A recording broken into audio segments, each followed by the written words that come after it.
Right there.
Good morning.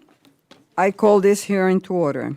Without objection, the chair is authorized to declare a recess at any time. I would like to begin by noting some important requirements. Let me begin by saying that Standing House and committee rules and practice will continue to apply during hybrid proceedings. All members are reminded that they are expected to adhere to these standing rules, including decorum. House regulations require members to be visible through a video connection throughout the proceeding, so please keep your cameras on. Also, please remember to remain muted until you are recognized to minimize background noise. In the event a member encounters technical issues that prevent them from being recognized for their questioning, I will move to the next available member of the same party, and I will recognize that member at the next appropriate time slot, provided they have returned to the proceeding. For those members and staff physically present in the committee room today, in accordance with the attending physician's most recent guidance, all members and staff who attend in person will be required to wear masks in the hearing room.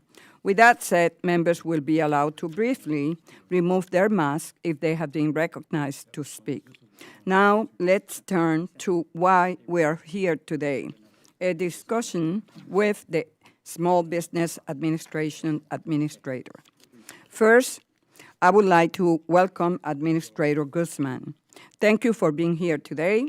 We appreciate you coming in for another appearance before this committee during your short time as administrator.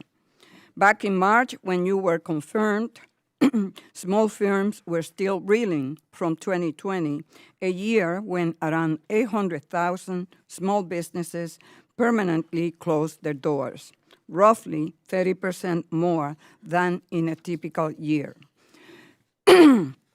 Since then, you and the dedicated staff at the SBA have worked tirelessly to administer the relief programs that Congress created and help entrepreneurs get back on their feet. And the work of the agency should not be unheralded today. Small firms all across the country are in a better place thanks to the American Rescue Plan and the economic relief programs Congress passed. The economy has added an average of 620,000 jobs per month since President Biden took office, and small firms are leading the way. These figures would not have been possible without the historic relief measures that this committee put in place and the work of the Small Business Administration. In addition to massive demand for the relief programs, the agency has had to operate its traditional lending offerings and core programs. I was pleased to see your recent announcement that traditional SBA loan programs provided a record amount of funding to small firms in fiscal year 2021, $44.8 billion in financing through more than 61,000 loans to be exact. These numbers are evidence of the extraordinary potential that the agency has to help entrepreneurs get back on track. I look forward to hearing more about your vision for the agency and how we can all work together to highlight efforts that have been successful and thoughtfully examine the programs that need improving. This will require a substantive, focus and measured conversation on SBA's program and the issues facing us today. America's small employers deserve nothing less. They don't have time for accusations, gotcha questions, and partisan bickering. They are 100% focused on their survival and future. I, too, want to look to the future. With COVID cases falling and vaccination rates rising, we are steadily putting COVID behind us. This new post-COVID economy may be unfamiliar for many entrepreneurs, but it also presents a great deal of opportunity.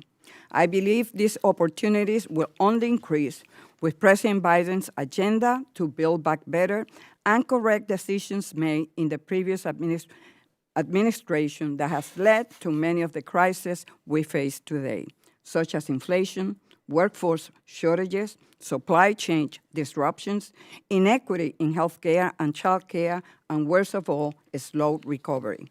So much time was wasted last Congress, but now we are course correcting to address many of these issues by investing in America. Earlier this month, House Democrats and a handful of our Republican colleagues finally delivered on the promises of Infrastructure Week by passing the Infrastructure Investment and Jobs Act. This legislation will rebuild roads and bridges, expand broadband access, and generally prepare the American economy to grow from the bottom up in the 21st century. The bill will also allow small firms to play a role in revitalizing American infrastructure, creating many good-paying jobs that cannot be sent overseas.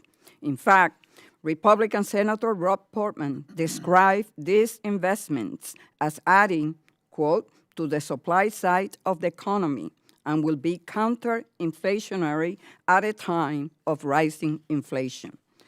Democrats are also busy providing small businesses with a substantial $5 billion investment through the Build Back Better. The bill will tackle core small businesses issue by improving access to capital, boosting underrepresented firms, and creating opportunities for small contractors. The legislation will pave the way for recovery in the short term and prosperity in the future. Taken together, the Infrastructure Investment and Jobs Act and the Build Back Better Act amount to a generational commitment to the success of American small businesses. You and the staff at SBA are a key component to these initiatives. So I look forward to hearing your testimony and discussing these issues today. I would now like to yield to the ranking member, Mr. Lukemeyer, for his opening statement. Thank you, ma'am.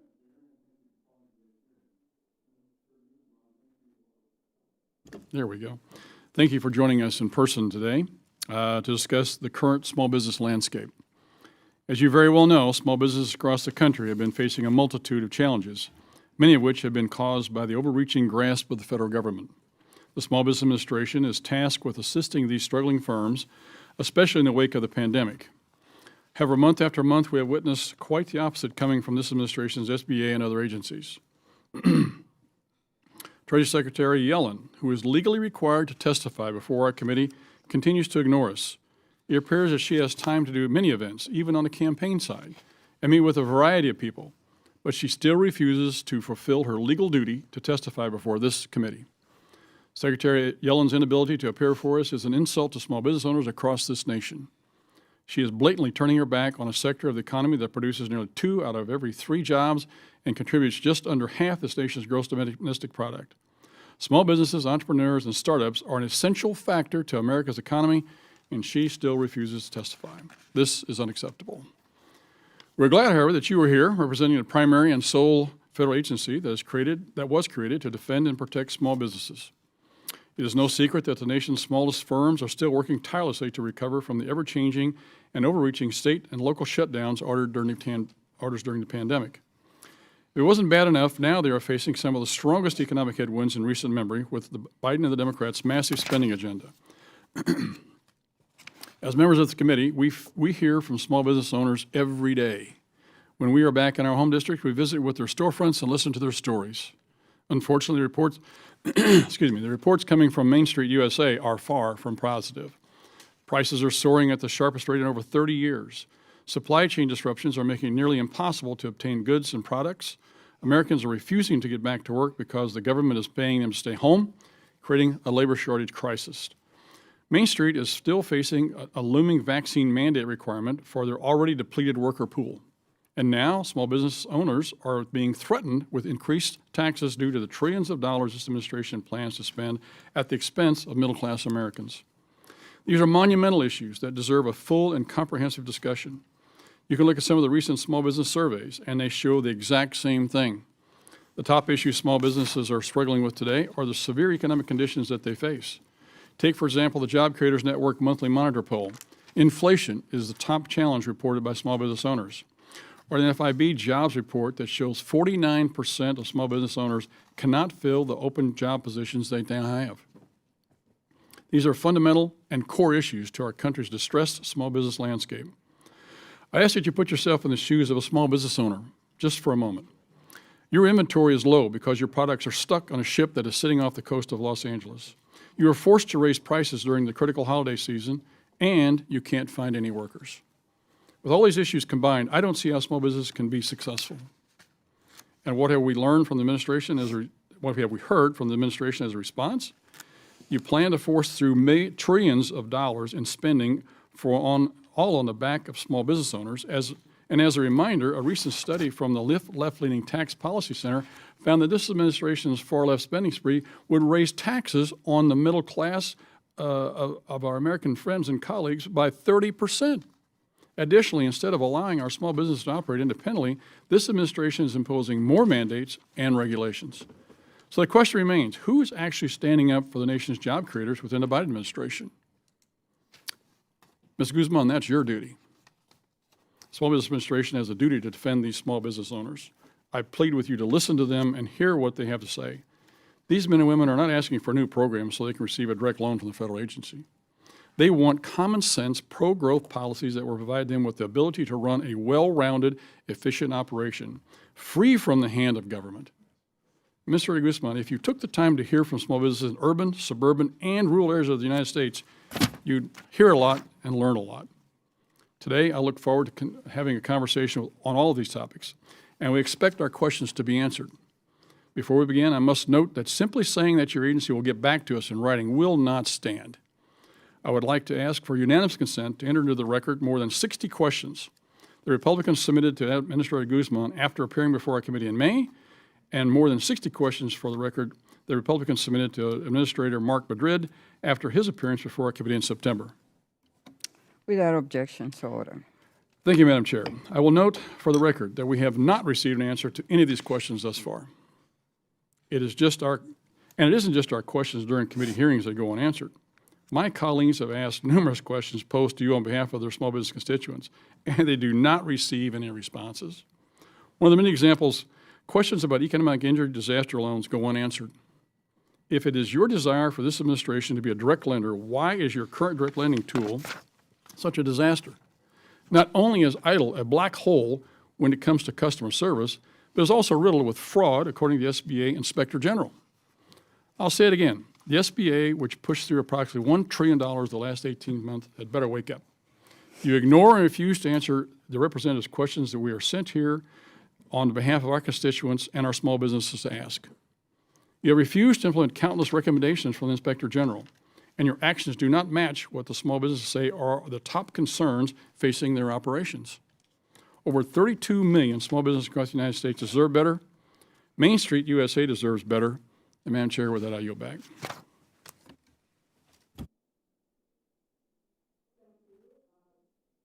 Thank you, Mr. Lukemeyer. The gentleman yields back.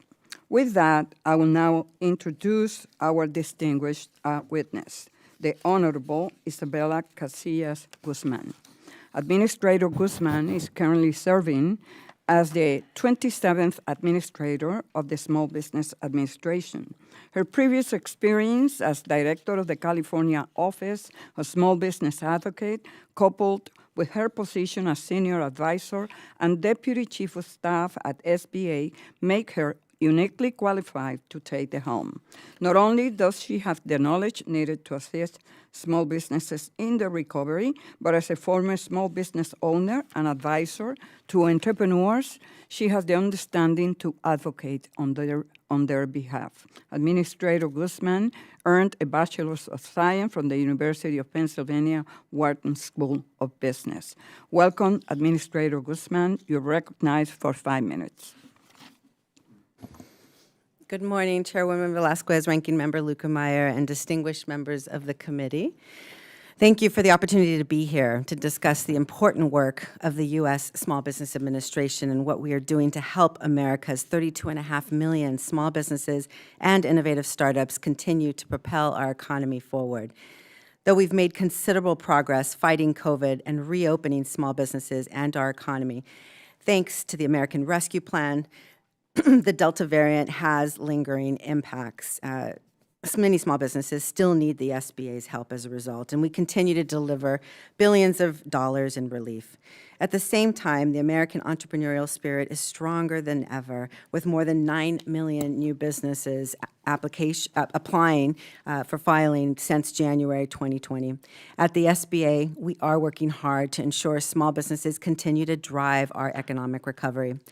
Over the course of the pandemic, our agency has scaled from $40 billion per year output to distribute more than $1.1 trillion in emergency relief. Alongside our core programs, many of which have also delivered at record levels. Today, the SBA is continuing to deliver for millions of small businesses. In the 8 months of my leadership, we've leveraged technology to streamline, automate, and deliver relief to small businesses with a customer service and an equity focus. We're working across our programs and services to better meet the needs of all small businesses, especially those that were left out of early rounds of relief, often our smallest businesses, and those owned by women and people of color and other underserved small businesses. In 2021, we've made important gains. After making key programmatic changes to the nearly $800 billion Paycheck Protection Program, 96% of PPP loans went to small businesses with fewer than 20 employees, with strong performance in low to moderate income communities and rural communities. In addition, a recent GAO report found that our reforms helped close those capital gaps in PPP. Now we're delivering on the promise of forgiveness for PPP loans. We've ensured this process is being carried out at the highest standards and with utmost integrity. We launched the SBA PPP Direct Forgiveness Portal to offer a pathway to relief for the 6.5 million small business owners who took out loans of $150,000 or less. We've seen similar positive results with our reforms and improvements to the COVID Economic Injury Disaster Loan Program, the last and most flexible of our SBA COVID lifelines, with billions more available. We've approved more than 3.8 million COVID EIDL loans for a total of more than $295 billion, plus an additional $26 billion in COVID EIDL grants, both targeted and supplemental. And we expanded our reach while protecting against fraud, waste, and abuse. We brought back tax record verification, consistent with our historic approach. We have also implemented additional measures to help ensure good stewardship of this program's resources. We're taking steps to improve outreach across all of our programs to small businesses in every corner of the nation, including our underserved communities. We recently announced the Community Navigator Pilot Program grantee organizations, which will deploy trusted community partners in underserved communities to better connect small business owners to government resources. As the nation emerges from the COVID pandemic, the SBA will help chart a path forward to a thriving and equitable economy that lifts all small businesses and innovative startups in communities across America, building from the bottom up and the middle out to leave no one behind. Access to capital remains one of the most critical factors for small business success. Yet small businesses, particularly those from underserved communities, lack access to the small dollar loans they need to survive and grow. The President's Build Back Better framework will help us increase access to capital for small businesses by creating a direct lending product that leverages the strength of our incredible growing lender network. We're also working to close the opportunity gap by increasing the number of small businesses that do business with the federal government.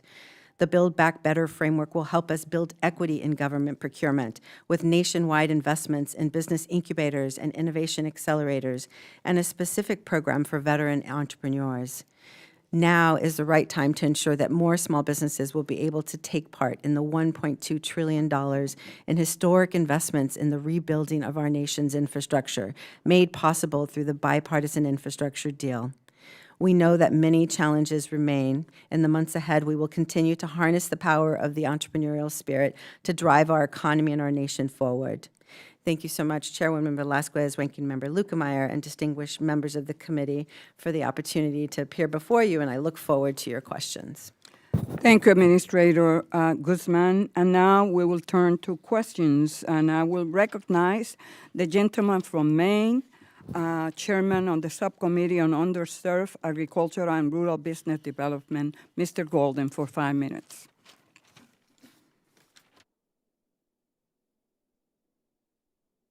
Mr. Golden, you are muted.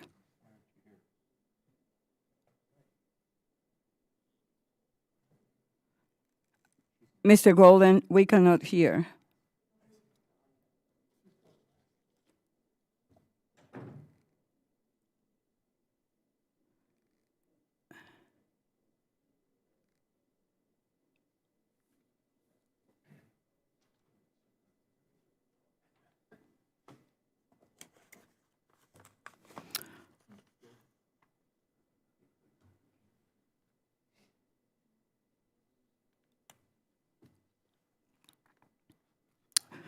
So I will then recognize the gentle lady from Kansas, Ms. Davis, Chairwoman of the Subcommittee on Economic Growth, Tax, and Capital Access.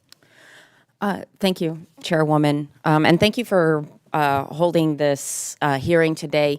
Administrator, it's good to see you. I appreciate you recently coming to visit the Kansas 3rd.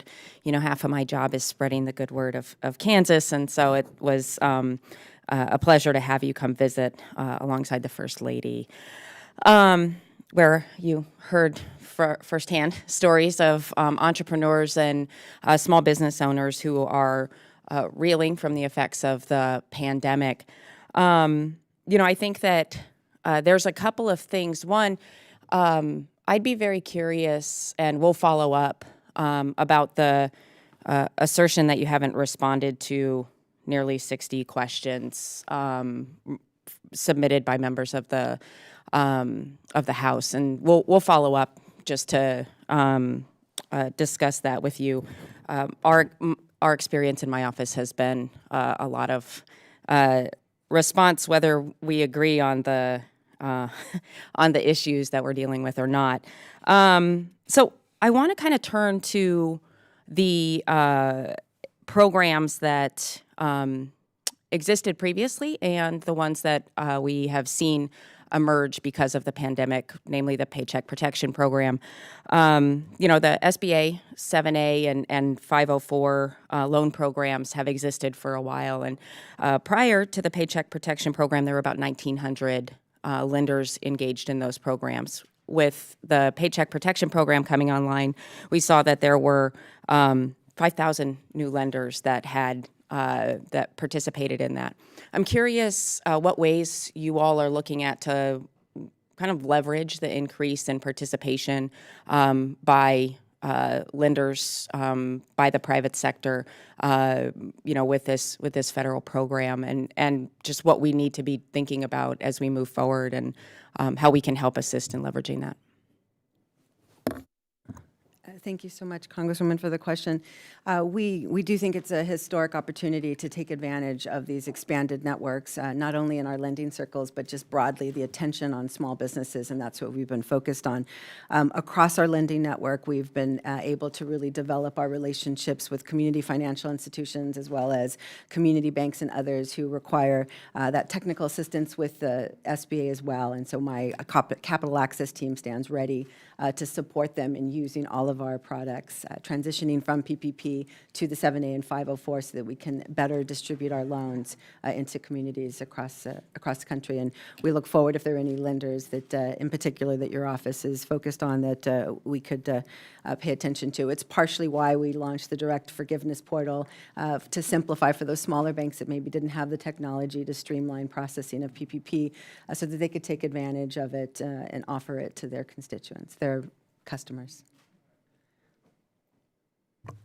And then I'm curious about, so that's the lender side. I'm also curious about ways that additional engagement or support has been given to the new entrants into all of these programs across the board during what has been a pretty chaotic time, not just for the SBA, but for lenders and for the entrepreneurs and small business owners. I'm curious what you all are doing to facilitate additional growth and leverage the new engagement that we're seeing. It is definitely our goal to try to serve more of those 32.5 million small businesses. So across our network of resource partners, some of them have seen up to a 10x increase in the amount of businesses coming to them. We want to continue to direct individual businesses to them. We've recently launched the Community Navigator pilot program. Those grantees are trusted organizations that can authentically reach communities, focusing on women, people of color, veterans, rural communities, and broadly try to further enhance our services, especially for these highly entrepreneurial communities that are starting up at the highest rates. And so we plan to expand those connections to small businesses, build more bridges so that they can work with the SBA. We want to be part of their team and let them know that resources are available to them. Great. Thank you, Administrator. And Madam Chair, I yield back. Gentlelady yields back, and now we recognize the ranking member, Mr. Luke Meyer, for 5 minutes. Thank you, Madam Chair. Just a quick housekeeping situation here. We've got two of my members today that actually have birthdays, Ms. Van Dyne and Mr. Fitzgerald. So congratulations. Made it to another momentous day here. Happy birthday. Yeah. Yeah. With regards to Ms. Guzman, thank you for coming today. You and I had a conversation this last week, and I'm going to be true to my word here. We're very concerned about the kind of communications or lack thereof that we're getting out of your office. You seem to ignore our letters and requests. In fact, I got a letter yesterday to my requests already several months ago. Still missing one from April 16th. There's a letter that I asked, still no response to that. I know some of our members got letters yesterday to their letters, which were a long time ago, were asked. So apparently we need to have you scheduled every week for 5 minutes before this committee so we can get letters responded to from the previous week. Is that what's going to have to happen from now on? I can assure you that my team is working diligently. We've had about 90 requests and have responded to 80 of them, and we continue to try to increase that pace as we do want you to Okay, have well, we need to information increase it a you little more because getting a letter 6 months late doesn't answer my question. That is not acceptable. You've got to do better than that. Also, from the standpoint that, your testimony, we didn't get it till 3 o'clock yesterday afternoon. And by the rules of this committee, we're supposed to get it 72 hours. That's not acceptable either. Also, with regards to Ms. Yellen and my testimony, and I mentioned it to her the other day, what have you done to contact her, to have her live up to her responsibilities? The PPP program is a treasury program. She's in charge of that program. The bank's administered from the standpoint of executing the program, and SBA is administering the program. Have you talked to her at all about showing up at this committee? We talk about small business issues. We have not talked about this. Why have you not addressed that issue? That's by law. She's required to show up. Apologies. I know that the invitation went out to her, and I'm sure that her team will respond to you. I cannot respond on her 6.5 months behalf. now, she's past due showing up this committee. That's not going to get it, Ms. Guzman, showing that her team's going to take care of it. She is totally checked out. She is not going to come to this committee. You, as the SBA chairman, administrator, need to contact her and say, Ms. Yellen, you need to show up here. The SBA is working diligently to actually administer the PPP and the direct forgiveness, and so we can continue to report to you. I know that my team shares over 4 weekly reports with the committee, including on PPP forgiveness, and so we'll continue to provide the information you need. Two more situations here. Number one, the IG report, and we had a meeting with the IG, and he indicated to us that even though a lot of the, they gave you a lot of suggestions on how to clean up the mess, especially in the EIDL program. This direct lending is a disaster, quite frankly. When you have 30%, almost 30% of the program is fraudulent, that can't happen. It can't stand. And we don't need to put another direct lending program within your jurisdiction if that's what's going to happen to it as well. So one of the comments that he made to me and our little group when we were discussing it with us is that even though he puts these programs in place and suggestions in place and you say they're going to execute them, the staff doesn't execute on those recommendations. They refuse to do it. That's his words, not mine. How are you going to address that situation to get your staff to actually do their job, to execute? Would the how these- gentleman yield? Sure. So As long as it doesn't take away from my time. I'm not. No, I will let you go on for a Okay. little more. But we requested a bipartisan briefing with the IG, and you didn't accept that. We So- had our meeting with the IG. Yeah, Madam you Chair. did, because the version that you're presenting here is totally different from the version that he presented to us. So let's bring the IG here, and let's discuss That'd be great. Perfect. the fraud that occurred under the Trump administration. This is Administrator Guzman. That's not my point. The point is that we have SBA staff that do not adhere to the recommendations that the administrator accepts from the IG, and as a result, the things aren't getting done. The safeguards that we need to put in place are not being put in place and executed. This can't happen. There's a reason for those recommendations. I meet biweekly with Inspector General Ware to ensure that we can be coordinated and that my team knows that we are sincere about implementing. We have, we've satisfied multiple IG recommendations at this point, and we continue to implement. And per the IG, the conversations I've had with him, we are making great progress towards that aim. And I will point out that COVID EIDL, specifically since you brought that up, previously in CARES, the administration made decisions not to select 4506T transcripts. Those are the tax documents that we need to prevent fraud. Those have all been corrected per the IG's recommendation, and thanks to the Economic Aid Act. So I Okay. appreciate Well, this committee's advocacy. along that Make line, sure we could do that. IG, as of 11/15, this is their report. They have 35 recommendations, and 20 of them still remain open. And it's been like this for months. So there has to be some execution on your part to get this done and have the staff execute as well. I got one more quick question before we leave you here. With regards to the portal,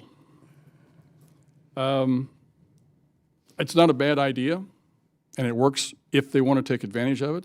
The problem is one of your staff members threatened. I have an email. Threatened the bankers that said, if you don't use this portal, we're going to have what was the exact word here? Going to threaten an enhanced audit of you if you don't use this. What do you think about that? That was misconstrued. That was not a threat towards the I read the email, the bank. Ms. Guzman. It was pretty explicit. So what we've informed our banks is that we want to make sure that they're following the process and actually going through the forgiveness process for their loans. We saw some delays happening across our lending partners. We wanted to ensure that those delays were not impacting our small businesses and that they could process those forgiveness Ms. loans. Guzman, all of So my we did questions not. and all my comments this morning point to a lack of leadership at the top with regards to communication and oversight over your staff. That lends to one of two things. Either you have a disdain for us. We have somebody here that just commented, they have responses from you. Our side doesn't get them. Is that what is going on here? Absolutely Either not, it's Congressman. disdain for our side or it's incompetence. It's one of the two. You can't continue to do this and be expected to get something done with this agency. This is an extremely important agency. Our job here is it's not just legislative, it's oversight. And from our standpoint of oversight, you have failed with a true F. I yield back. Your time has expired. Now we recognize the gentle lady from Illinois, Ms. Newman. Thank you, Madam Chair, and thank you, Ranking Member, and thank you, Administrator Guzman. So good to see you. So first of all, thank you for all your leadership. I have seen a steady climb in activity and the information dispersal of various PPP issues and EIDL issues. So thank you for all your help. Have heard it across the board on both sides of the aisle, by the way. And then secondly, I do have a question for you regarding the 504 program. So we know that a record has been made in 2021 that the SBA has approved $8.2 billion, I believe, in loan volume in fiscal year 2021, exceeding the 7.5 billion cap. Is the 7.5 billion enough to meet the increased demand for the 504 loans? And if there isn't, if you can share a little bit of editorial around that, that would be great. Thank you. Thank you for that question. The 504 program is an important economic development program, creating jobs. We have that $7.5 billion cap on the program, and we exceeded it last year. So those additional loans, nearly $1 billion, did have to sit for up to 3 weeks waiting for us to enter into the new cycle. So we definitely feel that there's heightened demand on this product. It's a very popular product, and our lenders are doing great work ensuring that their businesses are served. So we support the efforts to potentially increase the cap or have flexibility, just as we do on the 7A, to adjust that if demand is increased towards the end of the year. And so we support both measures in terms of flexibility for the administration to adapt to the marketplace demands. Thank you, and I yield back. Next. The gentlelady yields back. Now we recognize the gentleman from Texas, Mr. Williams, Vice Ranking Member of the committee, for 5 minutes. Thank you. Administrator, I'm a small business owner, currently am. I'm a Main Street America guy. I've got a few simple questions, yes or no. Number one, do you support the Build Back Better Act? Yes, I do. Do you support raising taxes on small businesses, particularly as business continue to recover from COVID-19? The Build Back Better Act does not raise taxes. No, my question on is, small do you support businesses. raising taxes on small business? I support the Build Back Better's raising So you taxes do on support large raising- corporations. Let the record show. On large the head of the SBA corporations, supports yes. raising taxes. Do you support President Biden's vaccine mandate on small businesses with over 100 employees? Over 98% of businesses, small businesses, would not be Do you affected by that. support that? And yes, I do Yes or no? support, I You do support that Okay. we should Are the vaccinate current as much as supply chain possible. disruptions having a negative impact on small businesses? I'm sorry, can you repeat the question? Supply chain, is it having a negative disruption on small business? Yes, supply chain is affecting Right. small businesses. Administrator Guzman, you are tasked with leading the SBA, yet you do not know what policies will hurt or help small businesses. You just showed that a minute ago. You continue to back the Biden administration's claim that the Build Back Better plan would not raise taxes on individuals earning less than $400,000 per year. However, a recent report by the Bipartisan Joint Committee on Taxation debunked that pledge, exposing that this plan would have a significant tax increase for Americans of all income levels. Higher taxes force business owners to decide whether to reduce capital, lay off employees, or pass the costs along to the consumers in order to offset increased costs and maintain profit margins. The bottom mathematics tells you 20% is more than 30%. So these are difficult decisions business owners should not be forced to make, and you should be protecting them. On top of the looming tax increases, the NFIB reports that 49% of small business owners continue to struggle to find workers to fill open positions. Meanwhile, the Biden administration is imposing an overreaching and unconstitutional vaccine mandate that will cause businesses to lose more employees. We're already facing a labor shortage, and it hurts even more. So as the administrator of the SBA, you are charged with aiding, assisting, and advising small businesses across the country. But at every juncture, it seems, at every juncture, you have imposed or supported policies like this Biden administration, things that we see that let businesses down and make doing business even more difficult. This administration's action will lead to more layoffs and more inflation. Your failure to quickly implement or roll out critical business saving programs like the Save Our Stages we've talked about had dire consequences for Main Street businesses who had nowhere left to turn, and you continue not to assume any accountability for that failure.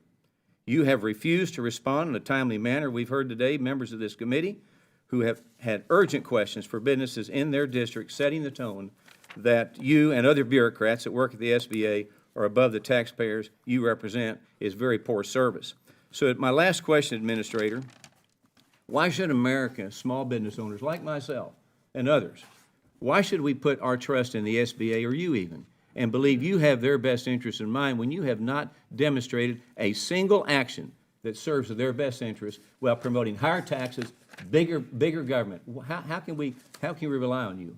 The SBA has effectively delivered programs to small businesses that are helping them even navigate supply chain challenges, navigate the workforce issues that they're facing, as well as navigating the rising cost due to the pandemic. Further, we've been supporting them with access to markets, making sure that they can increase their revenues, access the federal government. So we believe the SBA is strongly positioned to help small businesses. The SBA believes that, okay?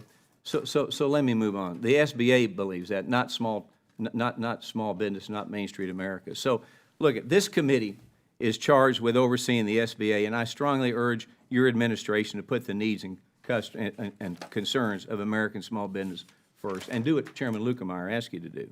The SBA should be non-political. It should be non-political. You should be fighting every single day to cut taxes. You should be fighting every single day to cut regulations to help small business. It should be non-political, but you do not do that. Your support for the Biden administration's higher taxes, vaccine mandates, and bigger government will shutter small businesses. We need to turn the SBA around before it's too late for Main Street America. You mentioned about history. History will show that this small business administration gave small business in Main Street a gut punch when we needed a lift more than ever. I yield my time back. The gentleman yields back, and now we recognize the gentle lady from Georgia, Ms. Bordeaux, for 5 minutes. Thank you, Chairwoman Velasquez, and thank you, Administrator Guzman, for taking the time to join us today. As we continue to recover from the COVID-19 pandemic, it's critical that SBA provide the resources and information necessary to support the growth of innovative, job-creating small businesses. I believe the Community Navigators Program and its grantees will play a critical role in that, and I really commend this committee and Administrator Guzman for your leadership in the creation and implementation of that program. My district office has helped to recover over $15 million for constituent small businesses through diligent work with SBA's Georgia District Office, so thank you so much for that. We do have a concern that has come up. We've begun to hear in recent weeks from small businesses about the EIDL program. The deadline is approaching on December 31st, and so just a couple questions with respect to that. First of all, does SBA have a plan to process the EIDL applications which are pending in queue between now and December 31st? And will you continue to process the applications after December 31st? Additionally, we are seeing some problems where small businesses can't apply because of holdups and delays in the IRS processing of their 2019 returns. So they're kind of caught in this bind. So the other part of this is SBA working with the IRS to expedite the processing of these returns, or is there something that Congress can do to ensure some small businesses don't miss out on this needed relief? Thank you so much for the question. When I arrived, I looked at all of our programs from top to bottom just to see what improvements could be made, especially focusing on customer service, technology for process improvements. COVID EIDL is a program that has had challenges but has delivered nearly $300 billion to businesses across the country.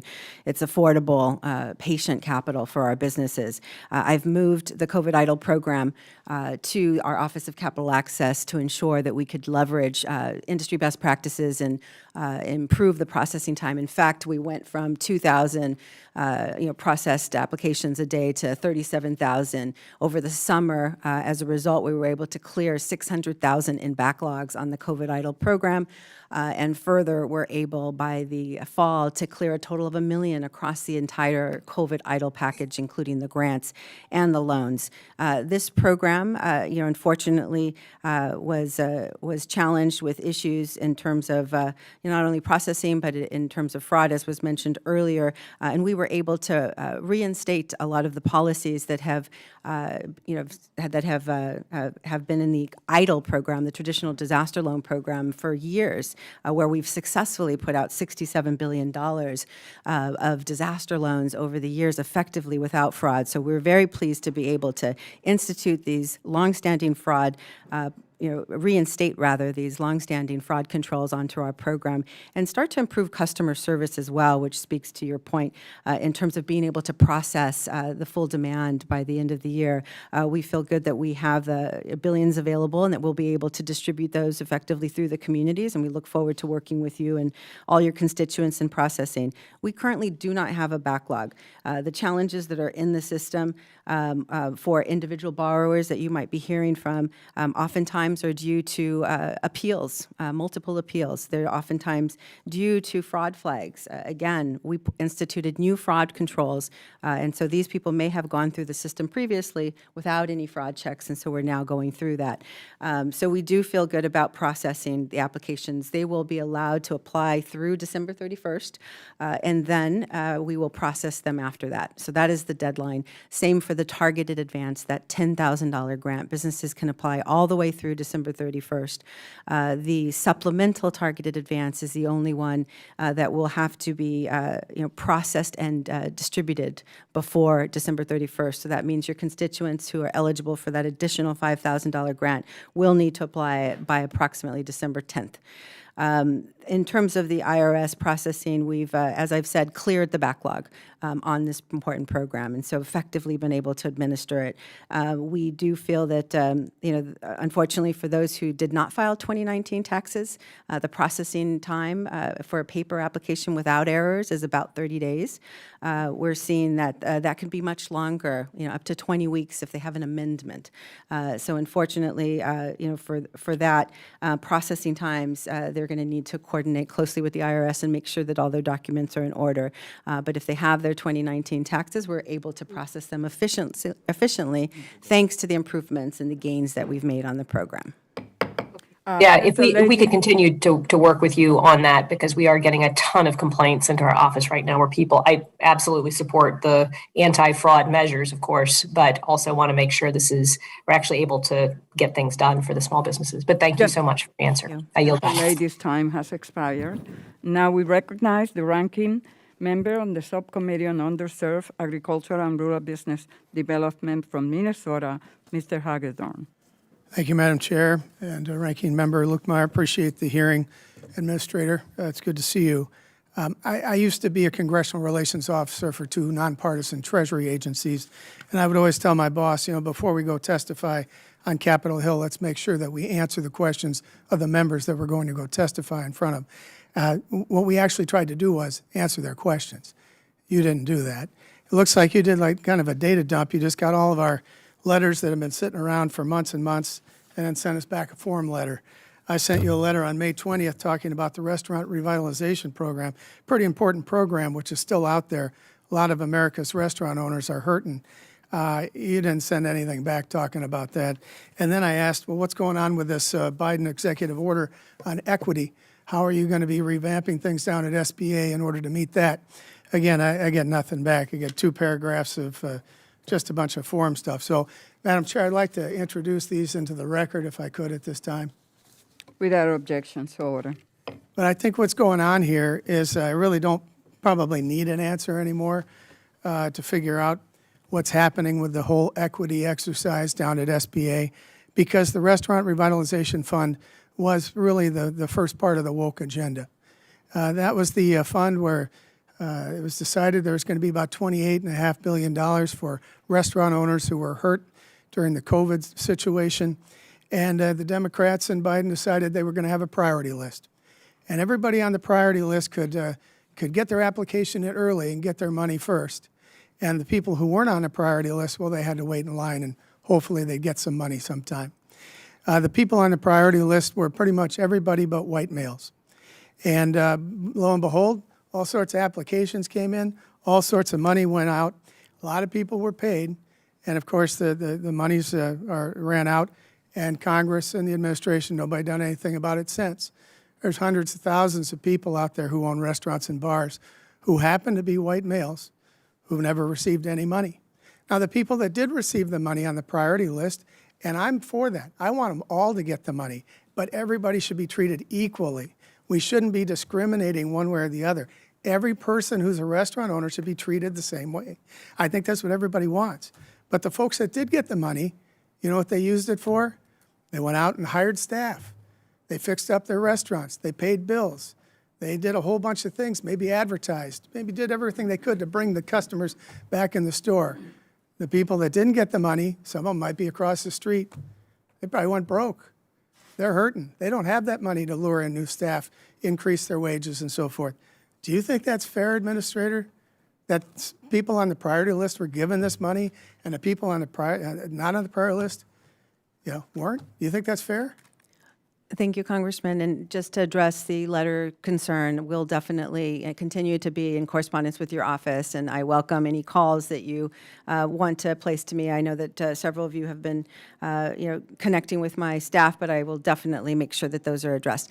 And in terms of the Restaurant Revitalization Fund program, the SBA worked diligently to try to administer the program as quickly as possible, working in close collaboration with key stakeholders like the NRA and others. We administered the program that was laid out by Congress. I asked you if it was fair.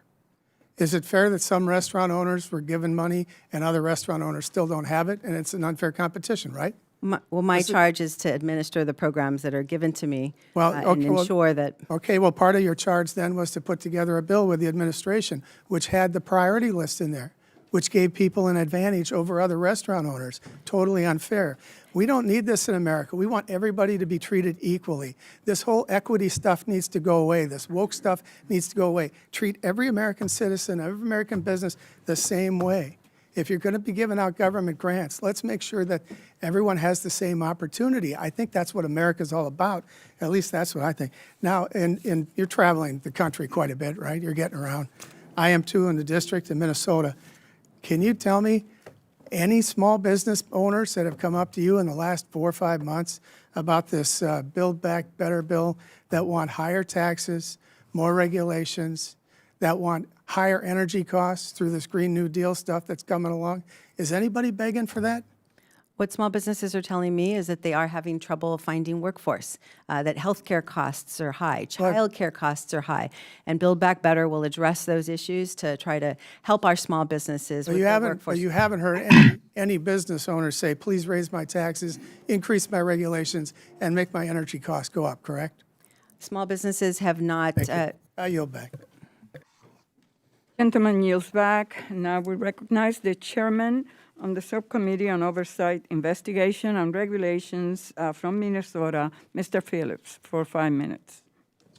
Thank you, Madam Chair, and greetings, Administrator Guzman. I want to thank you for your work on behalf of small businesses. I know how tough these days have been for small businesses all around the country, and for you and your team at the SBA.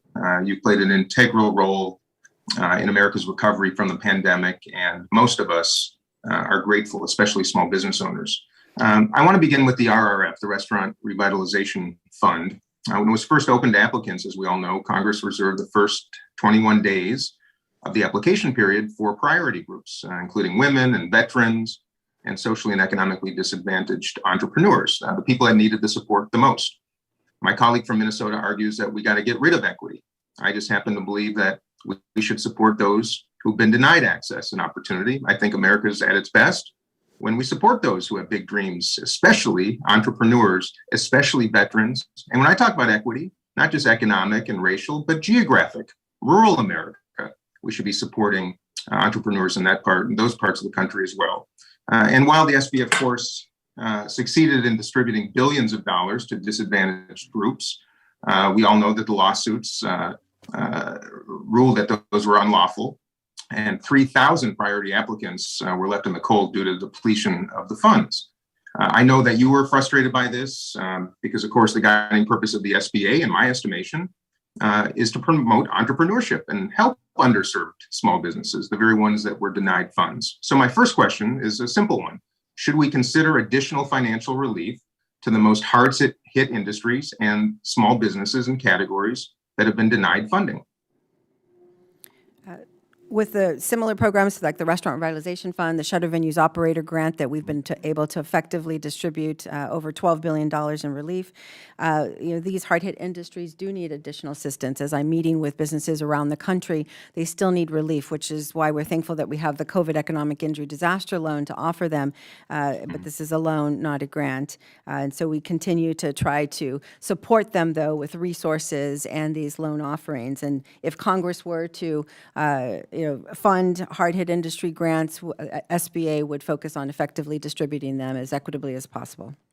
Okay. And Administrator, do you know how much additional funding would be necessary to fully replenish the RRF and ensure that those that were denied funding that otherwise qualified can still receive it? Within the RRF, we still had a pending for over $44 billion, $44.1 billion of requests within the system.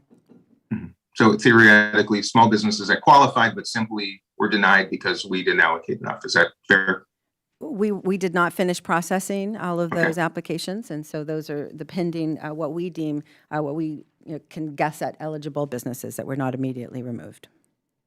Okay. With my remaining couple minutes, Administrator, I want to acknowledge in a very bipartisan fashion that one of our fundamental responsibilities on this committee is oversight, especially considering the size of the support programs that Congress has initiated during the pandemic and the ones that you're administering.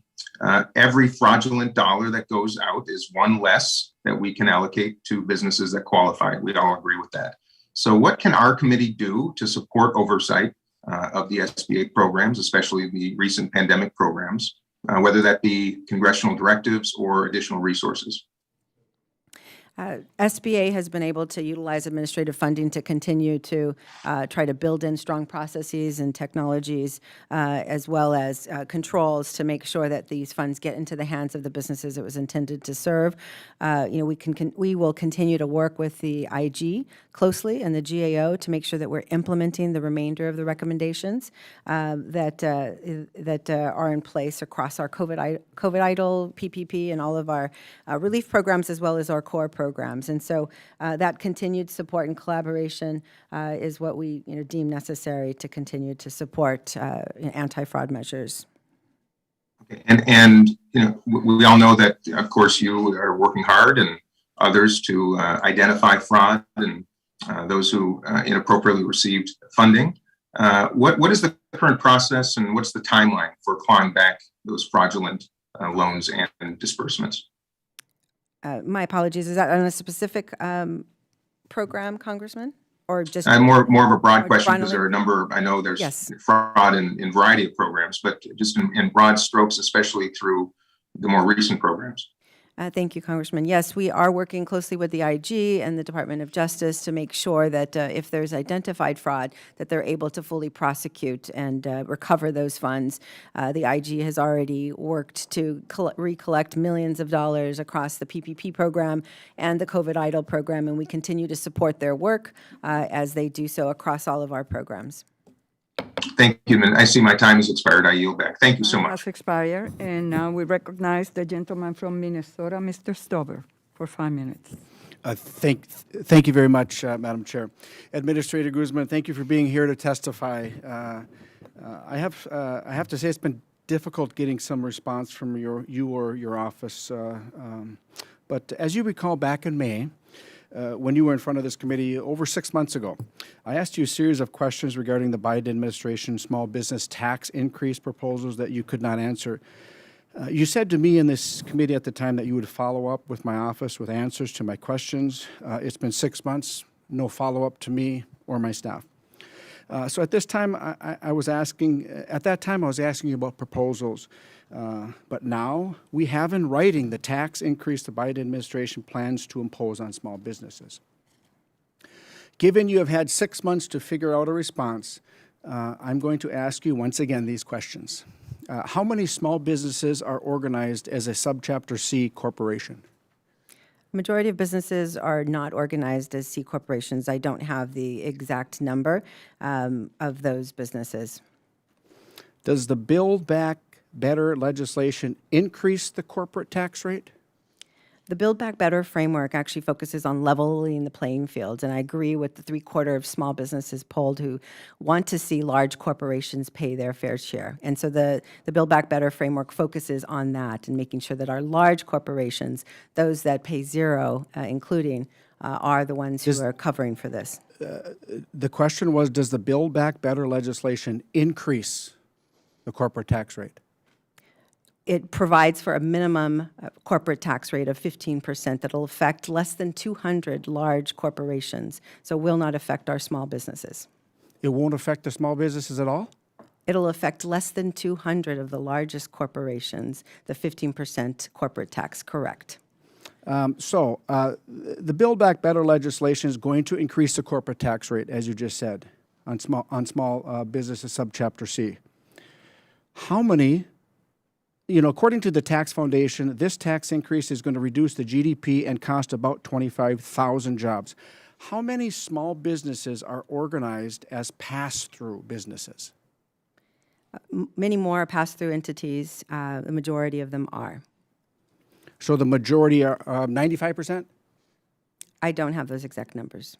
Well, the answer is nearly 95% of all small businesses that you oversee in this country are pass-throughs.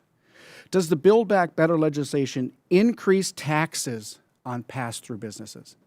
President Biden's plan never, focused on I'm assuming you're talking about the 199A, and no, it did not ever propose that. President Biden's proposal, and this current framework does not include the 199A either.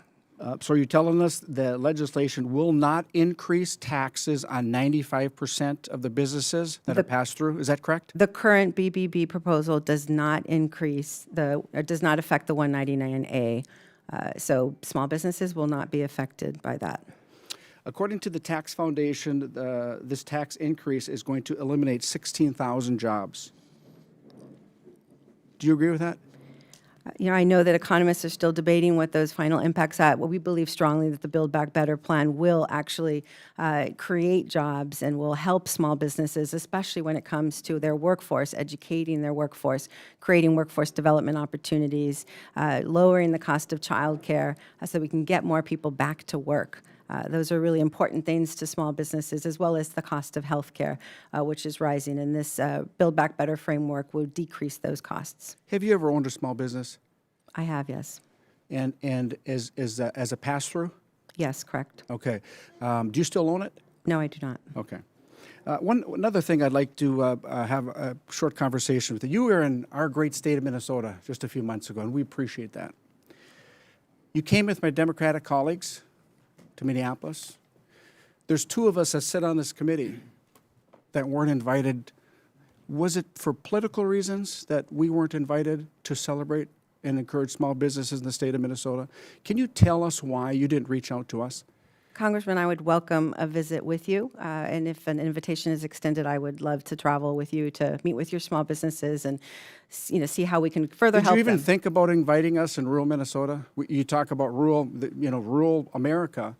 We represent rural Minnesota. We weren't even invited by somebody such as your stature to come into Minnesota and celebrate small businesses.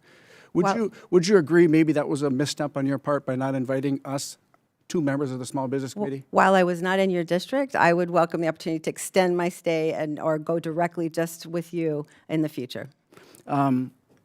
Last thing is small. Okay, my time's up. I yield back. Thank you, Madam Chair. Gentleman's time has expired, and now we recognize the gentle lady from California, Ms. Chu, for 5 minutes. Administrator Guzman, I believe that the Build Back Better bill will truly help small businesses. And in fact, I'm proud that it includes $275 million for the authorization and funding for the Community Advantage program. We know that Community Advantage is an effective tool for increasing access to capital for underserved small businesses, with SBA data showing that the program reaches significantly more female and minority businesses.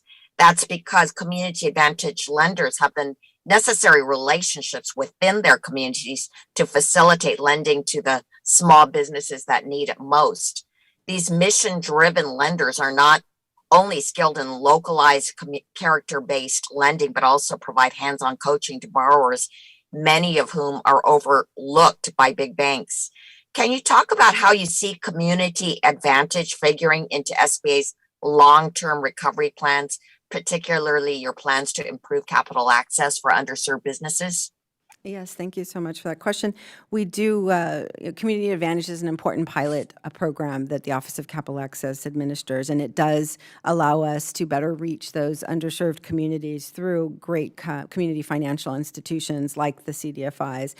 We want to continue to expand all of our lending partnerships as we've been able to during PPP and continue to grow that. Permanence of the Community Advantage program will mean certainty for these lenders, and that's what they need to continue to expand in the program. And we look forward to the Build Back Better's proposal to do that, as well as fund it for a 10-year basis, and definitely support our smallest entities and those underserved communities, and have a far reach within every corner of our nation. As in addition, that actually also helps us to fortify those banking relationships, which we rely on to distribute our loans. They were great partners for us during PPP with the acceptance of fees, and as we look towards direct lending, we will rely on that strong network of community financial institutions to deploy small dollar loans into communities across the country. Thank you for that. And there's another very positive thing that Build Back Better does for our small businesses, and that is provide $60 million to improve the program's outreach with the Small Business Investment Company, or SBIC program. And I'm proud that my legislation to allow more bank capital to be invested in SBICs, the Investing in Main Street Act, did pass the House earlier this month. And in fact, would enable these banks to invest up to 15% of their capital and surplus in SBA licensed small business investment companies, which will significantly help startups like that have grown into companies like Tesla and Apple. So could you talk about how the SBIC program can help our small business recovery, and discuss how the Build Back Better Act's investment can strengthen the program over the long term? Thank you. Yes, we believe that the Build Back Better will strengthen our SBIC program. Right now, we have 300 private SBICs distributing capital across the nation to our small businesses. We really want to focus on making sure small businesses outside of those venture capital-rich areas of the nation and private equity-rich areas have access to capital through our SBICs. And so with emerging managers and as well as micro funds, we'll be able to further expand our SBIC pipeline of strong private equity and venture firms to be able to support our small businesses with leverage from the federal government. And finally, let me ask about the Community Navigator program. I understand that the grants have been awarded to 51 hub organizations, but it was very competitive. And I have heard from disappointed to organizations like community groups and mission-based lenders who were not selected but remain eager to contribute to the program. I know that the Community Navigator program relies on community groups that can reach the hardest to reach businesses. How can these mission-based lenders still be part of the Community Navigator program? Thank you. Yes, we received over 700 applications for the Community Navigator pilot program, and I think that really is exciting because it speaks to the heightened attention on small business development across our cities and counties and nonprofits across our ecosystems. We believe that we can continue to integrate all partners within that hub and spoke framework, whether they're working directly as a spoke with one of those grantee organizations or as part of an ecosystem, leveraging any of our programs, whether it's the capital programs or other grant programs. So we look forward to continuing to build that out with all of those community financial institutions and others. Gentle lady's time has expired. Now we recognize the gentleman from Pennsylvania, the ranking member on the Subcommittee on Economic Growth, Tax and Capital Access, Mr. Muser, for 5 minutes. Thank you very much, Madam Chairwoman. Thank you to our ranking member, Luca Meyer. Thank you, Administrator, for being here. So, small businesses are struggling. You know, in spite of the high level of consumer spending that's taking place, small businesses are making less. They are dealing with inflation. All this should be absolutely nothing new to you. Organizations like the NFIB are stating this as loudly as they can to the administration. There's workforce shortages, serious workforce shortages. Every small business I walk into, and I'm sure you too, is, you know, beside themselves with being so busy and making less and, you know, trying to figure things out. Supply shortages, their shelves, their inventory, their warehouses are much less than they'd prefer.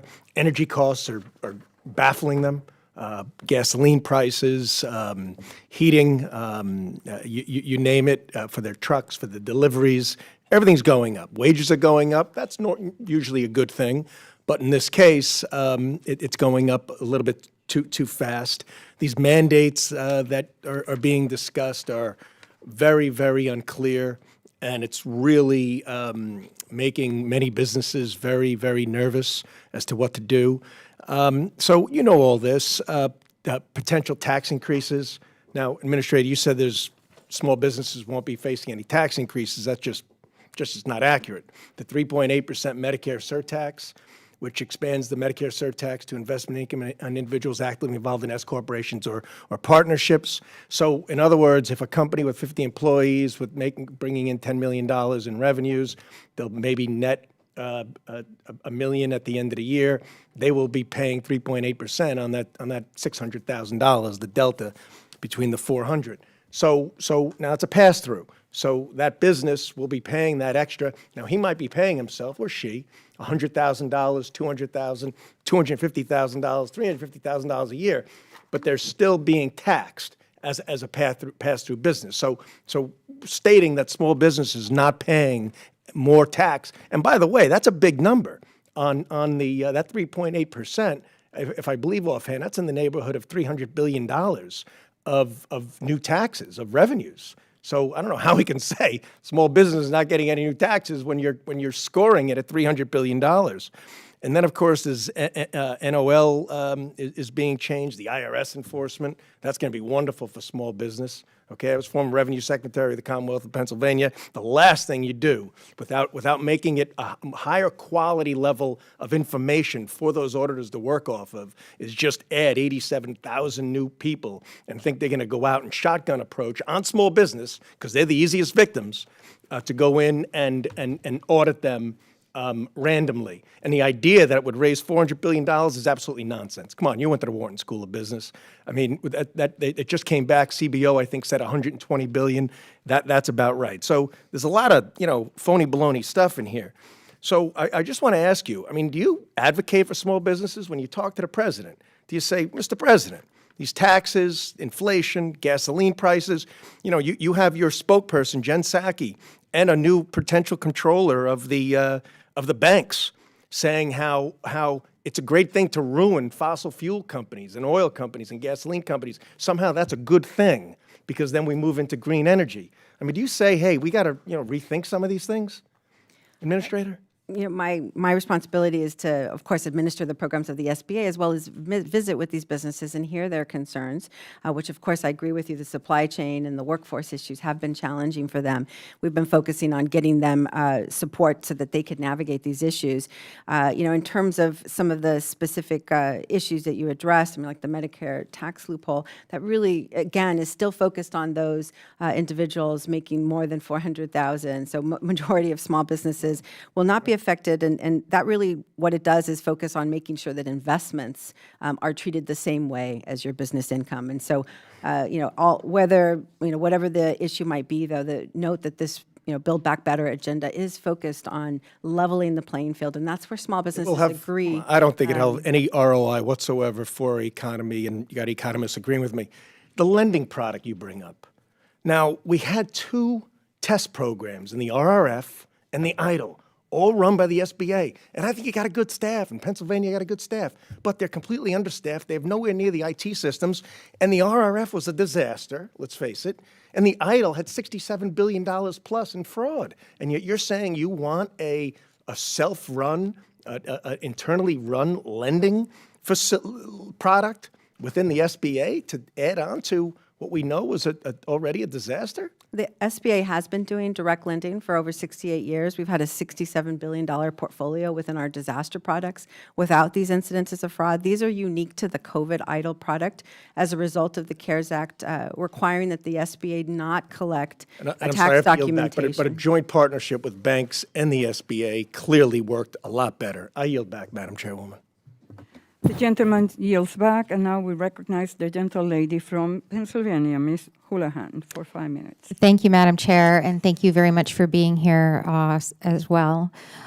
My question is going to be forward-looking at a future program, I'm hoping, and I very much thank you for being with me in our community. The last time we saw one another, we were walking in the streets of Philadelphia, and we were talking to small business owners back there. Sadly, since then, since your visit, my district was hit hard, not just by the pandemic and supply chain constraints, which I know a lot of folks have been hitting on today, but also by Hurricane Ida, and we are under a federal state of emergency. So today I want to talk about relief for our small businesses and owners who have been impacted by natural disasters that are not pandemic. Following this devastating storm, I heard from many of our small businesses in our community who are continuing to recover through no fault of their own from the pandemic and now from this natural disaster. One of these businesses was Animated Brewing, a brewery in Coatesville. And during the visit to their business, the co-owners expressed their hesitancy around applying for an SBA loan. While they very much appreciated a low or no interest option, they simply didn't have the capacity at that time to pay it back. Their losses from the storm were too great, and their losses from pandemic as well. And another business similarly informed my office that they would rather be closing their doors in the coming months rather than incurring yet another bill to pay. These businesses represent nationwide concerns with the lack of direct aid that is available to small businesses that follow a natural disaster. Natural disasters, as we've mentioned, are not dissimilar to the shocks such as a pandemic. And according to the Federal Emergency Management Agency, almost 40 to 60% of small businesses are never able to reopen their doors after such a disaster. Which leads me to a question that I've heard over and over again since Hurricane Ida has hit my region. Why can't there be a loan forgiveness or grant program available similar to PPP to help small businesses recover from natural disasters, just as Congress has provided to respond to the public health crisis of COVID? Given the anticipated increase in frequency of climate change-related natural disasters such as Hurricane Ida, I'm interested in this concept and interested in your response. Do you think that the status quo is sufficiently meeting demand for natural disaster experiences by small businesses? Should the SBA play a bigger role in supporting small businesses that are recovering from a natural disaster beyond low interest rate loans? Thank you. Yes, we do agree that recovery is a long tail for communities and for businesses, and I'd like to see the SBA engaging more in that recovery and providing support, whether it's connecting to affordable capital, if that's the right fit, or providing some other technical assistance to help those communities Or recover. potentially similar to PPP loan programs that become grants with certain conditions met. So Congress set up a PPP program in recognition of the importance to small businesses, to the overall economy of communities nationwide, and to the unique and historic nature of the pandemic. Perhaps maybe there could be a federal emergency protection program similarly that parallels something like this. Do you see the parallels that exist between incidents of climate-related disasters or natural disasters and pandemic? Businesses are dramatically affected during disasters. I mean, the FEMA data shows that if they don't reopen in 5 days, 80% chances they'll be closed within a year. So the effects are devastating, which is why it's so important to invest in climate solutions, and why we would want to continue to support our small businesses with whatever tools Congress provides to us. Thank you. And what are the biggest lessons, do you think, that we learned from PPP that could be considered when crafting a similar program for natural disasters? Well, one thing that we found is, 11 million loans. I mean, that's and seen a lot of sole proprietors, especially, come into the program in 2021, and small employers, 20 and under, that were not served previously.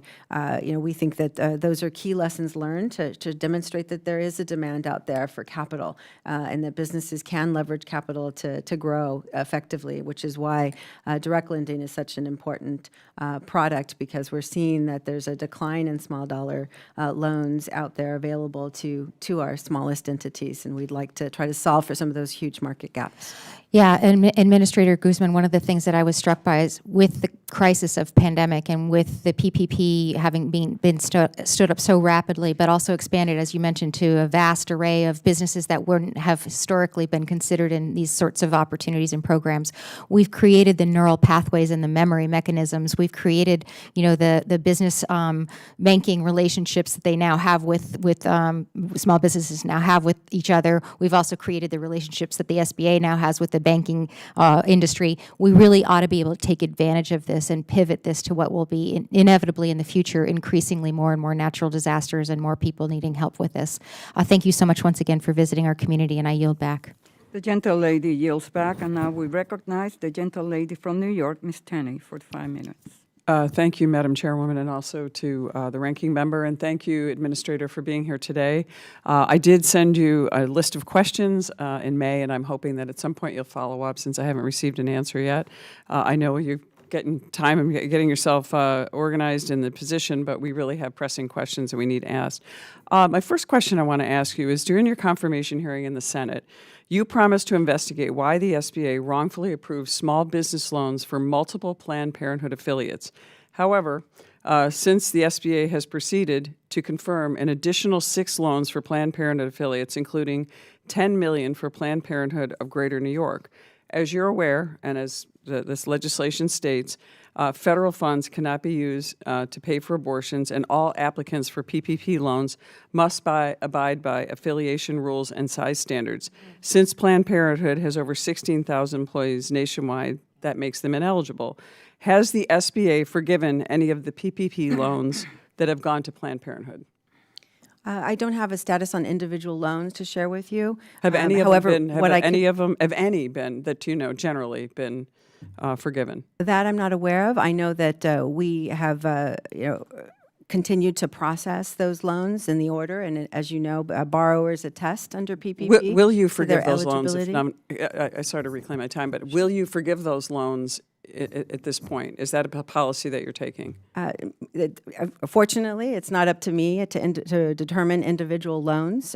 There's a process in place. But will for you, all as of the our administrator, have the ultimate say? Will you actually not allow those loans, or not allow the forgiveness, and will you ask them to pay the money back? They will be processed according to the rules that were administered by the SBA that have been made public and that have been shared with our lenders. And So what you're saying is that based on the rules and based on the rules of the legislation, that you will be denying those that forgiveness, and you will also be requiring them to pay back based on a rules-based. I'm not speaking to any individual PPP eligibility. But couldn't you say that based on the rules that we just outlined, the fact that they're not eligible, that you would say in a reasonable estimate that those loans would not be forgiven, and therefore you would ask for that money to be paid back? I'm not the one who individually investigates a I'm asking you specific as the eligibility. administrator. You obviously have a position. You would ultimately make this decision if it came to your desk, right? My positions and my political choices, just as are not at play here. It's really just the process and the rules that are in place for both the borrowers to attest to their eligibility and for the lenders to determine if they will, process based on that eligibility and that attestation. Right, and so further can I just add, Sure, I don't mean to harp on this, but if it was determined by your people and the people that work under you that they were actually forgiving the loans, would you overrule that decision because it's not based on the rules that are set forth in a statute?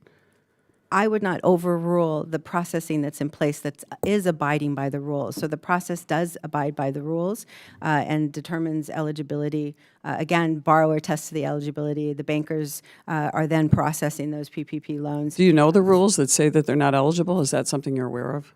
I know our affiliation rules broadly, but I have not investigated any particular loans of the 11 million loans that we've processed at the SBA. Oh, okay, just one more question, so I have about a little time left. In your remarks on, you talked about gaps in access to capital, and you make no mention of SBA initiatives addressing the fact that most venture capital and early stage funding flows to just a few cities around the country, and many are left behind, including my upstate rural suburban district. And you make no mention of the fact that very little investment, including SBA's own programs, goes to innovative, capital-intensive businesses that are in the manufacturing sector that once supported our middle class. Is that something you're going to be considering, is adding more options and supporting legislation that I have and others that would give more loans to businesses that have long-term prospects, long-term manufacturing, and would rebuild, and reindustrialize the regions such as mine that were once the home of the beginning of the Industrial Revolution?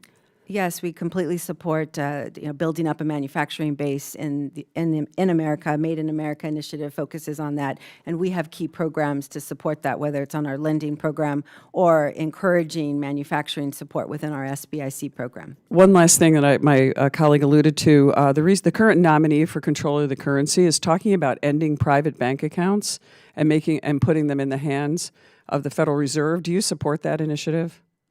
I just support that small businesses have options to find banking institutions that can support them or lenders that support them. And my job as the administrator is to make sure that those. So you don't support them giving their bank accounts over to the Federal Reserve? I do not have information on that to share anything further. Thank you. The gentlelady yields back. Now we recognize the gentleman from New Jersey, Mr. Kim, for 5 minutes. Thank you. Thank you, Madam Chairwoman. Administrator, thank you for coming today. I hope you take away from this hearing, that there is a lot of bipartisan engagement when it comes to our restaurants. That this is something that I think we need to make sure that we're prioritizing to the level that we're hearing. I want you to know that from my district, that is still the #1 issue that I hear about when it comes to small businesses. And, the job's not done.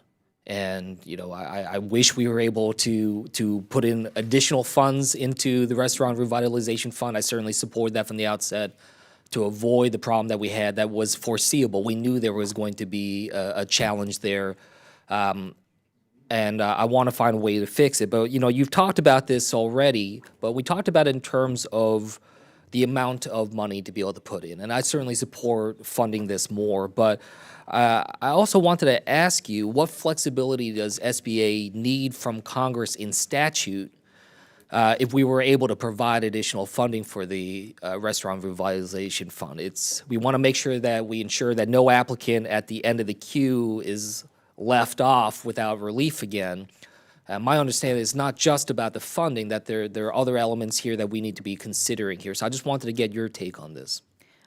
Congress would need to fully fund the Restaurant Revitalization Fund program so that we could support the remainder of the restaurants who have applied, or put a cap on the program so that whatever the funds allocated, if less than the 44.1 billion, would be enough to cover those applicants in the pool. And we'd be happy to work with you to further look at those numbers. Yeah, because I think we're hearing, again, in a bipartisan way, a desire to make sure that our restaurants and our communities are getting that kind of support. And I hope that my colleagues across both parties work together to be able to do that. I certainly stand ready to do that myself.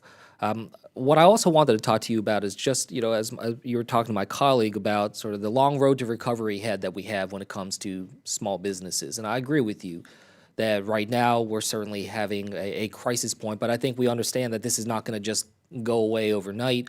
This is going to be a long road to recovery. So I guess I wanted to just get a sense from you how you see this unfolding here. Are there particular industries of small businesses that you think are going to have a longer road to recovery and a tougher time? How do you sort of see this unfolding over the course of the next few years, over the course of the next couple years of this administration, for instance?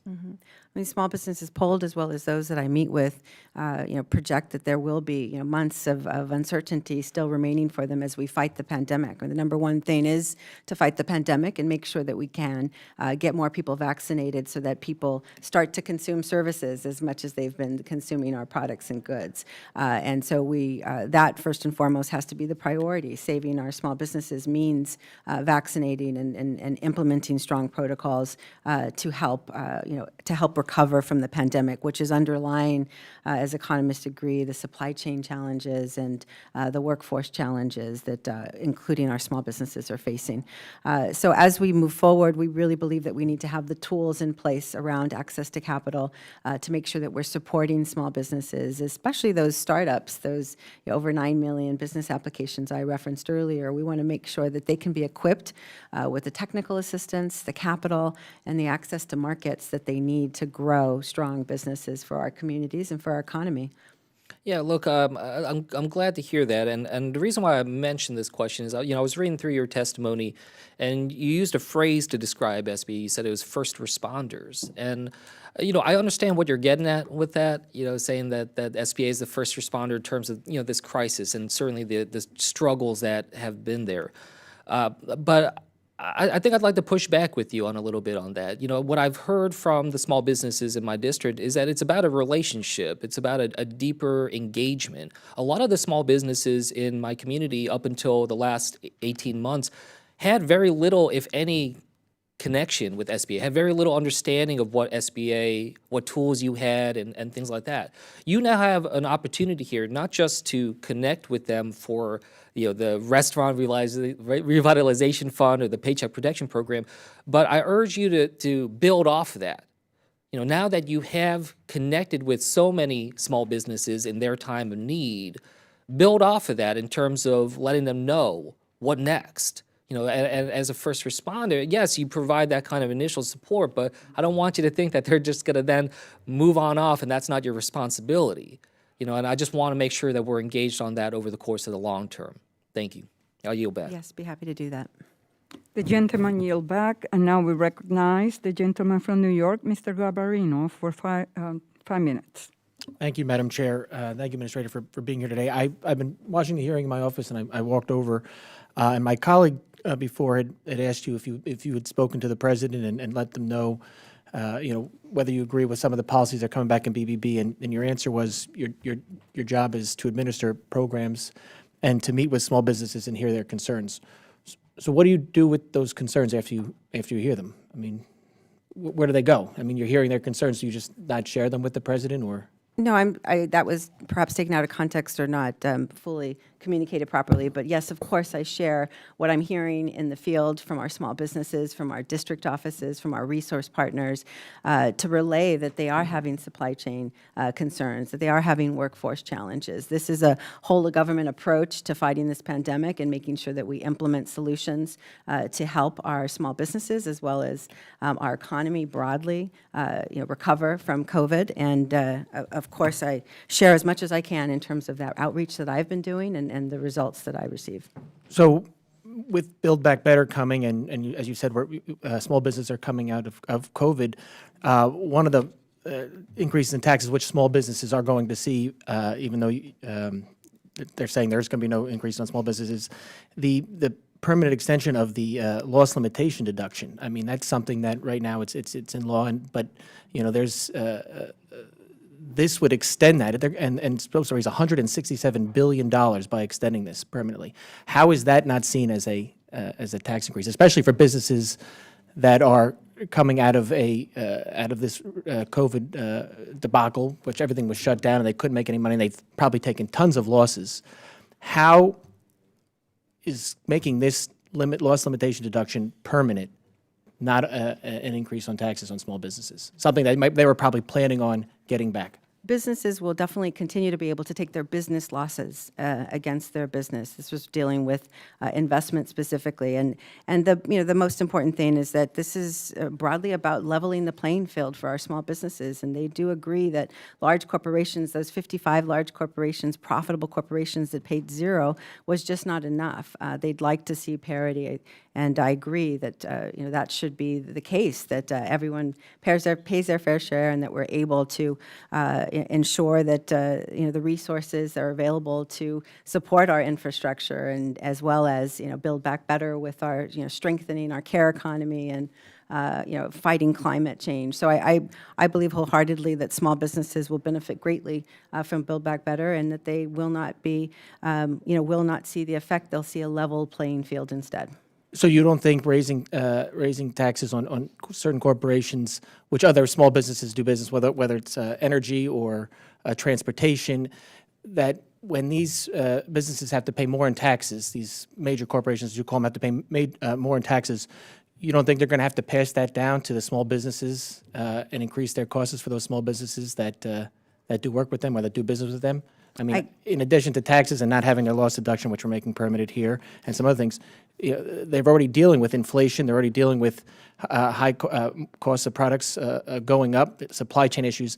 Now, their business partners, whether they deal with energy or transportation issues, those costs are going to go up with these additional taxes. Are they not concerned about that, or have they not shared their concerns with you about that? I have not heard those concerns, and I know that there's even large corporations that will be affected that believe that this could still nonetheless be a strong positive impact on our economy, because they know that it'll strengthen the people, it'll strengthen the workforce, it'll strengthen care economy and healthcare economy as well. So, I know that that 15% corporate minimum tax is, again, only affecting less than 200 corporations, and those are not small businesses, and they will not be impacted. Okay. You talk about the workforce and strengthening the workforce. In your meetings with all small businesses, I'm sure you've heard about how they can't hire people, they can't get the proper workforce to do their jobs. Has anybody brought up to you their concerns about the new OSHA ruling? And I know you don't oversee OSHA with the vaccine mandates, but you deal with small business. You said yourself, you meet with them daily or weekly or whenever. They have to be concerned about what this is going to do to small businesses, and the fact that they already can't staff, they're already having trouble staffing their businesses. This additional vaccine requirement under OSHA. What are you hearing, and what are you sharing with the president about maybe this isn't the best idea right now? Mm-hmm.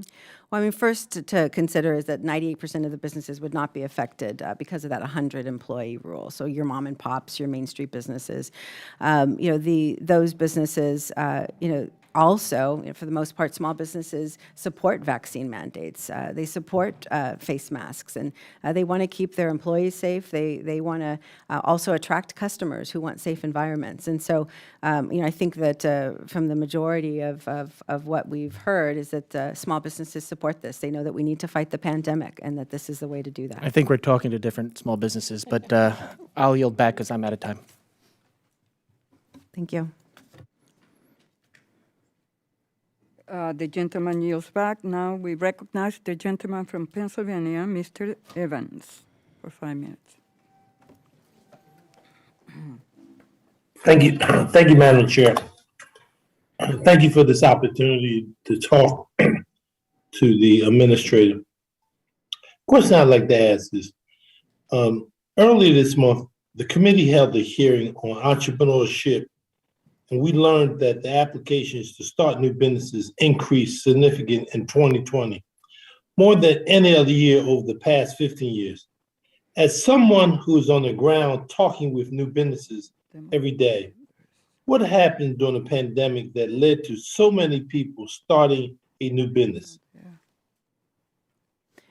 I believe it was a mixture of both opportunity entrepreneurship as well as necessity entrepreneurship for those who were either part of that, either decided to go in a different course and wanted to find a different opportunity, as so many people left their professions. And so, amongst this group, though, we're still seeing high trends across women and people of color starting businesses at really high rates, and it's across the country. How can SBA and Build Back Better programs help those budding entrepreneurs survive and thrive in a post-pandemic economy? Access to capital is always one of the top issues that small businesses share, and as a challenge for them. Obviously, they are trying to expand and grow, and enter new markets, and so they need not only the capital but also the technical assistance. And SBA is uniquely positioned to support these small businesses as they start up and launch their firms with capital and as well as technical assistance. Better connecting, especially through the Community Navigator pilot program, small businesses to resources that exist, strengthening local ecosystems so small businesses can be supported. So the SBA is working hard to make sure that we're building those relationships extensively across the country to support especially underserved businesses who have not been able to necessarily connect in the same way. And we're trying to expand our product pool as well so that we can fill some of the market gaps that we see out there, especially in small dollar loans or in investment capital as we see these businesses and know that they're going to need support to create the jobs that they do. They create 2/3 of net new jobs and 40% of our output, and we need to continue to support them with that charge. I'd like to also thank you for the visit that you did to Philadelphia, and walking down 52nd Street was a very important corridor. A lot of things have happened in that neighborhood just recently, along with an organization called Philatech entrepreneur Idella Clark, along with Wells Fargo Bank, that like rebuilding the businesses on the corridor. And certainly your presence was very important just to show people, to give a sense of hope and optimism. So again, I thank you for your leadership of coming down and walking down the street. So I want to personally say on record, and thank you. And I yield back, Madam Chairperson. The gentleman yields back, and now we recognize the gentle lady from California, Ms. Kim, ranking member on the Subcommittee on Innovation, Entrepreneurship, and Workforce Development. Thank you, Chairwoman Velasquez and Ranking Member Lukemeyer and Vice Ranking Member Williams. Thank you very much for holding this hearing. I would like to thank Administrator Guzman for joining us today. Yesterday, California gas prices hit yet another record with $4.70 per gallon. This is the highest in the country. To further compound the higher prices facing Californians in my district, our country is confronting a deep labor shortage and a supply chain crisis, disrupting small businesses' inventories and pushing prices even higher.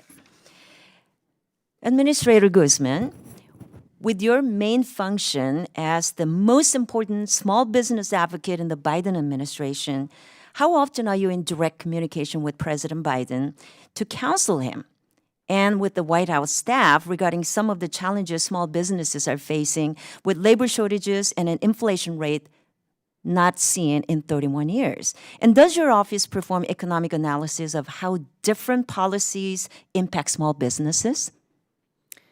We are coordinating with the White House on a daily basis across various task force and communicating to the National Economic Council and the Domestic Policy Council regularly in terms of the programs that we see that could help on our supply chain or on workforce issues. So that when you say regularly, communication how often is that? Weekly, daily? Daily, we have been communicating with the White House, various components, because there's so many, of course, important issues and task forces that we're trying to. What about the economic analysis?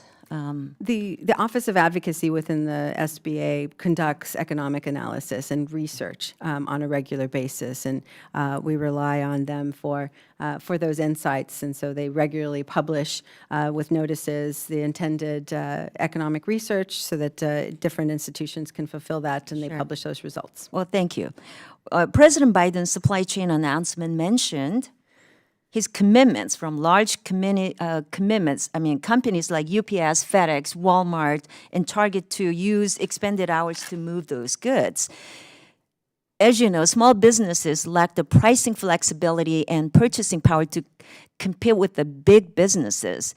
And so from the small trucking companies, supply houses, small business operations, and storefronts, small businesses continue to be harmed and left out in times of supply chain shortages. So what solutions are you offering small businesses during these disruptions? And how are we using the entrepreneurship programs to help small businesses navigate through those supply chain crises? Mm-hmm. On the capital front, that's really key for businesses to navigate disruption. There's an example of a Texas manufacturer that was able to secure our loan to acquire a manufacturer because the part that they were getting from abroad was taking too long, and so they built that and had actually 30% savings, and that was as a result of an SBA loan.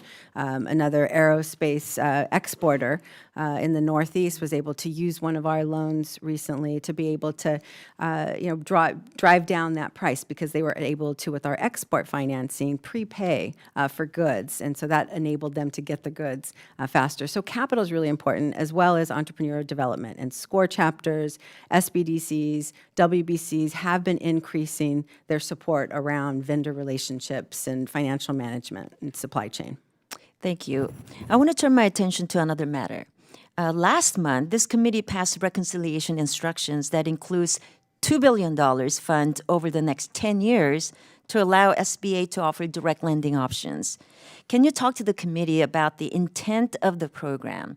And my question is more, why are we moving away from a public-private lending partnership that we know is more efficient and preventing fraud than a direct lending programs like the EIDL?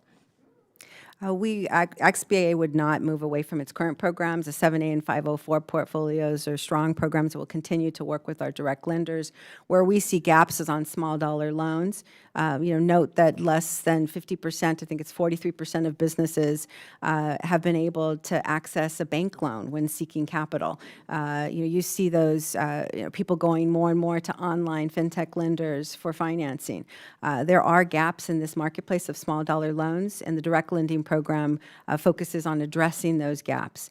Even within our lending programs, though we had a record year of $44 billion, we only did 18,000 loans under 150,000. Our own SBA loans are in decline, and there's less lenders willing to do those loans. Well, thank you, but it is when SBA offers lower interest rates, it is unfair competition if the government is offering lower interest rates and it's putting smaller local lending institutions out of business. So I would urge you to analyze the direct lending provisions and its impact on smaller businesses before considering its implementation. And thank you for joining us today. Thank you. Thank you.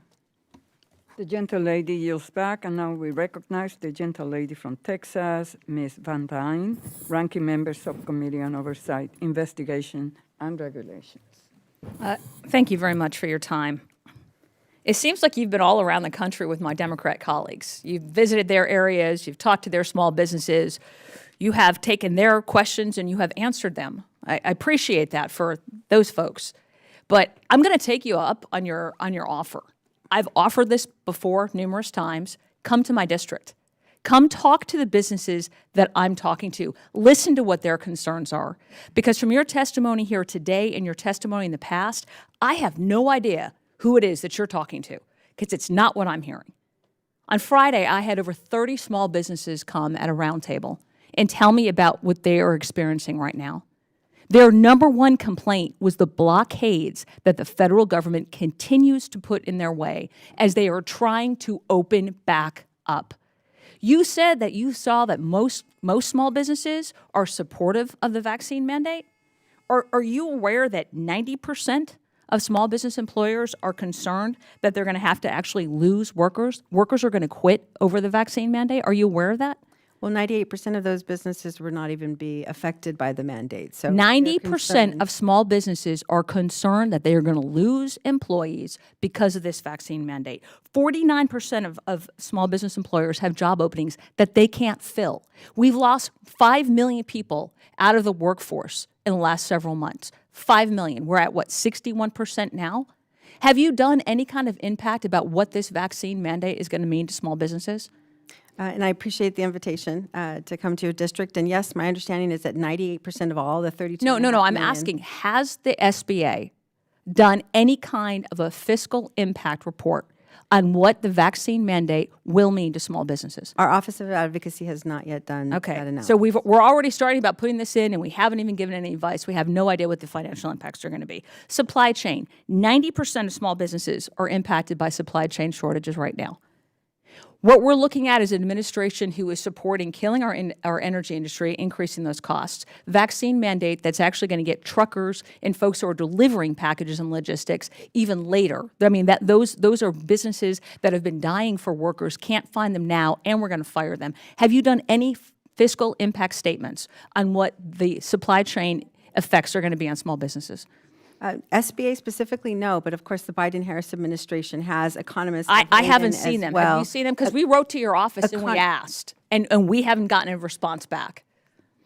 Well, economists have weighed in that, in fact, the bipartisan infrastructure deal is going to make huge impacts in terms of improving our supply chain. Do we have any numbers? Those, well, I mean, that still doesn't affect doesn't apply to the immediate needs that I know small businesses are strained with. And so I think it speaks back to what the SBA can do around It would be capital great if we knew those, if we actually and knew the technical numbers. assistance. So the newest spending spree is going to be about $400 billion in taxes on small businesses. That's going to result, when you look at all the increases, of a top federal tax rate increase of approximately 50%. 50%. Are you aware that small businesses actually purchase regular gas and that's gone up 50% in costs? I am aware. I mean, truck rentals are up almost 40%. Energy costs are up almost 30%. We have seen a highest inflation level in over 30 years. Inflation is taxation, and yet from the SBA, we still can't get any reports on what those impacts are going to be to small businesses. We know that pandemic-induced inflation is affecting our small businesses, and economists largely agree that this is something that will go away in the coming months, and we continue to try to implement policies and I will hear help that, and I them in the appreciate that. The meantime. last time you were here, I asked you a number of questions about what the financial impacts were going to be on small businesses, and you told me that you would get back with me. You haven't.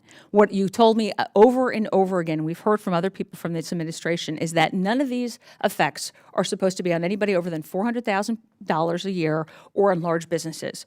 The fact that the SBA hasn't even looked into the fiscal impacts shows how completely out of touch you are with the needs of the small businesses and the impacts, the consequences that's going to happen with these fiscal policies that continue to go down. And I have to ask, if you can't give me those answers, who is advising this administration on what costs their policies are having on small businesses? The analysis, I continue to share information about our small businesses and the impacts that we're Information is great, but fiscal impacts are important. And if you, as an administrator of the SBA, don't have the answers to these immensely significant questions, who in the administration does? And who's advising the president of the financial impacts of his fiscal policies? Who's advocating for the 31 small businesses across the country? These are basic questions. Trillions of dollars are being spent, and they're being shoved down the throats of small businesses, and we can't even tell you what the impacts are going to be. The Department of Treasury has analyzed, and again, the largest corporations, there's less than 200, will be impacted. 50%. 50%. I yield my time. Thank you.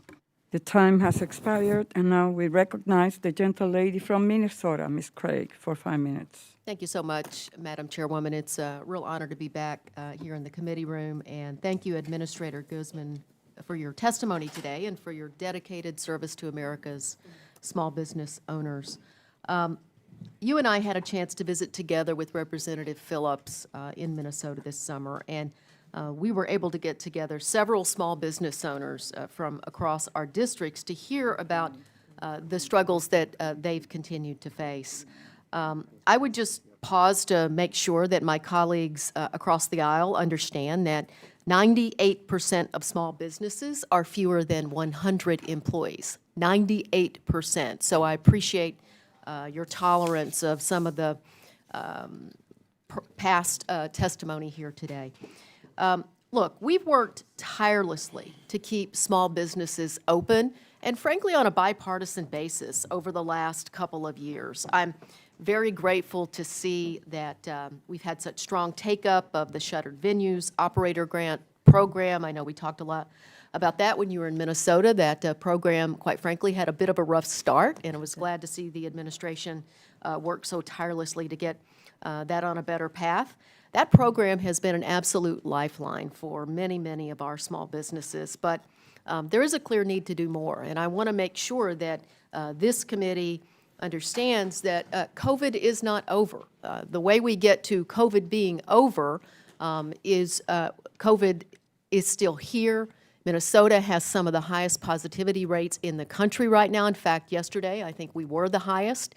And our businesses are just going to extraordinary lengths to keep my constituents safe on a day-to-day basis. But I'm hearing from business owners and local leaders in the district about those businesses that have been left out of the recovery. It's not any fault of their own, but it's really important that the Small Business Committee not choose winners and losers. So I really do hope, Madam Chair, that this committee can come together in a bipartisan manner again, just like we did under the previous administration, to make sure that we don't lose any more of our small businesses that make up really the fabric of our local communities. And I'll pause here to say 98% of small businesses are less than 100 employees. Just yesterday, I sent a letter to House leadership urging support for a small business relief package to come together for businesses that have been left out of our previous efforts, and to replenish other programs like the Restaurant Revitalization Fund.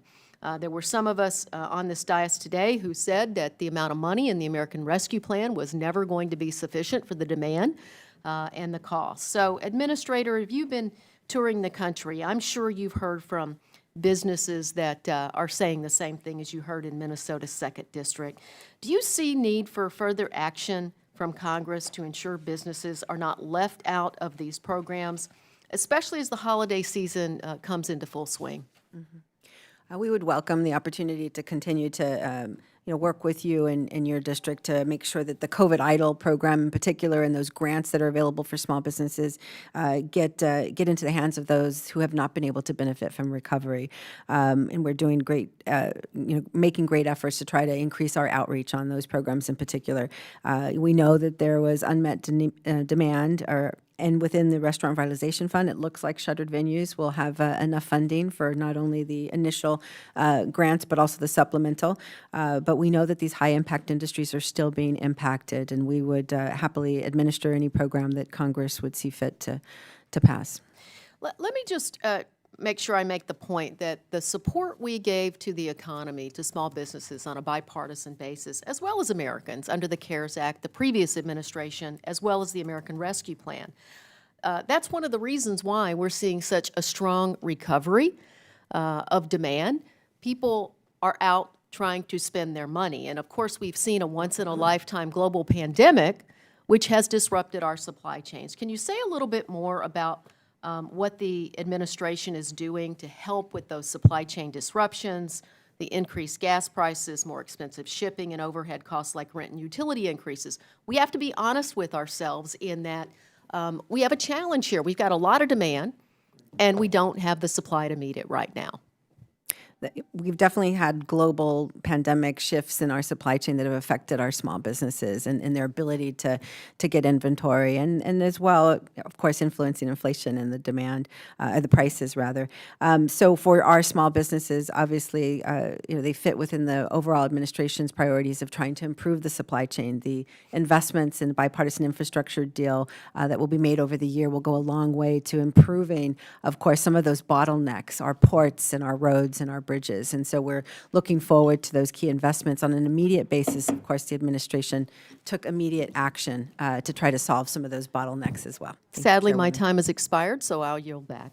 The gentlelady yields back, and now we recognize the gentleman from Florida, Mr. Donalds, for 5 minutes. Thank you, Madam Chair. Thank you to Ranking Member Luke DeMeyer and the committee for this important hearing. Real quick, a couple things. It's kind of been debated amongst the members about how 98% of the 31 million small businesses in our country are less than 100 employees. Obviously, that is true. But the other truth is that with the OSHA mandate, which is unconstitutional, by the way, this OSHA vaccine mandate being pushed by the administration would start at 100 employees. The administration's already signaled that they want to push it to all small businesses, not just stopping at those with 100. So let's be very clear for the record what the intention of Joe Biden and his presidency is. I actually want to thank the Fifth Circuit and the other courts that have struck down that mandate because it is unconstitutional. Congress never gave OSHA any authority whatsoever to tell employers what they must require employees to inject into their body. We have such a thing called HIPAA in the United States. It's surprising to me that we have forgotten our HIPAA laws, considering with the fact that we're largely dealing with COVID-19 in the best possible ways. Secondarily, I think it's also important to note that any president that has the authority to make you take an injection is, frankly, a totalitarian president, and that flies in the face of our Constitution, the way it is written, the way it was drafted, the way it was conceived, even the very framework of our nation. So it's unconstitutional. That thing's going to go away. Hopefully the courts continue to do that and the Supreme Court follows suit in short order. Real quick, Administrator Guzman, thanks so much for coming. Do appreciate you being here. You mentioned earlier you believe inflation is pandemic induced. Do you hold the view that it is purely pandemic induced? Can you explain that? I am relying on our economists who are sharing with us that, and most agree that the pandemic is causing these supply chain disruptions globally. Do you think it's that the pandemic is causing it, or do you believe that it is now work-related issues associated with massive social spending and also in conjunction with environmental policy in the state of California, which has made it harder for truckers to access the ports of Long Beach and Los Angeles? The pandemic is underlying all of the inflation, yes. Is there any reason why the social spending that, frankly, this Congress and this president started back in February, if we did not actually continue that social spending, do you think that we would have employees basically sitting at home or taking less hours? What I'm hearing from small businesses, and I'm not sure what you're hearing in your district, but that their workers are staying out because of care issues, because of healthcare concerns, because there also was, you know. So, quick question. So, when a local 7-Eleven down the street from my house has in the window that they want to give somebody a $500 signing bonus to come to work, that's because they're concerned about care issues, or is it because they're concerned about money? Or is that there is now a bargaining chip from the federal government that gives them more money than actually going in and taking more hours at work? Which one is it? What I was about to say as well is the final thing is, you know, what I heard recently when I was convening a group of resource partners at the Institute for Veterans and Military Families, that there's this great resignation as well, and people are shifting careers. So these are the more dominant factors that are affecting our workforce. And yes, they're in control in terms of you know, the opportunity that they have to demand higher wages. Let me ask you this question, because I know you said earlier you support, obviously, the budget reconciliation package, Build Back Better, Build Back Broke. You know, everybody likes their little acronyms. So come on, this thing's building us back broke. You can acknowledge that, but I digress. Do you think that the social spending aspects of that bill will make it easier or harder for small business owners to find employees? I think actually it'll make it easier, and there are key investments within the Build Back Better you know, framework that involve workforce development, apprenticeships, And back, as well as Administrator. I almost gave you a title increase.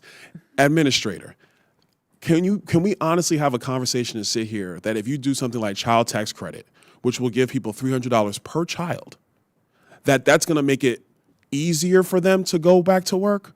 Or is it going to make it harder? Is it going to make an economic decision where they're going to make the choice of, you know what, maybe I don't need the additional 5 hours? If you cascade that through an economy across the 31 million small businesses in the United States, do you think it's going to be easier or harder for small businesses to staff their companies in order to be effective for their customers? as President Biden says, we we all know President Biden doesn't know much about the economy. We know can't this. bet against the American people and workers who want to work, who want to have the protections that in place and the care for their elders or for Administrator their children. Guzman, that's the President affordable. of the United States has never worked a day in his life outside of Washington, D.C.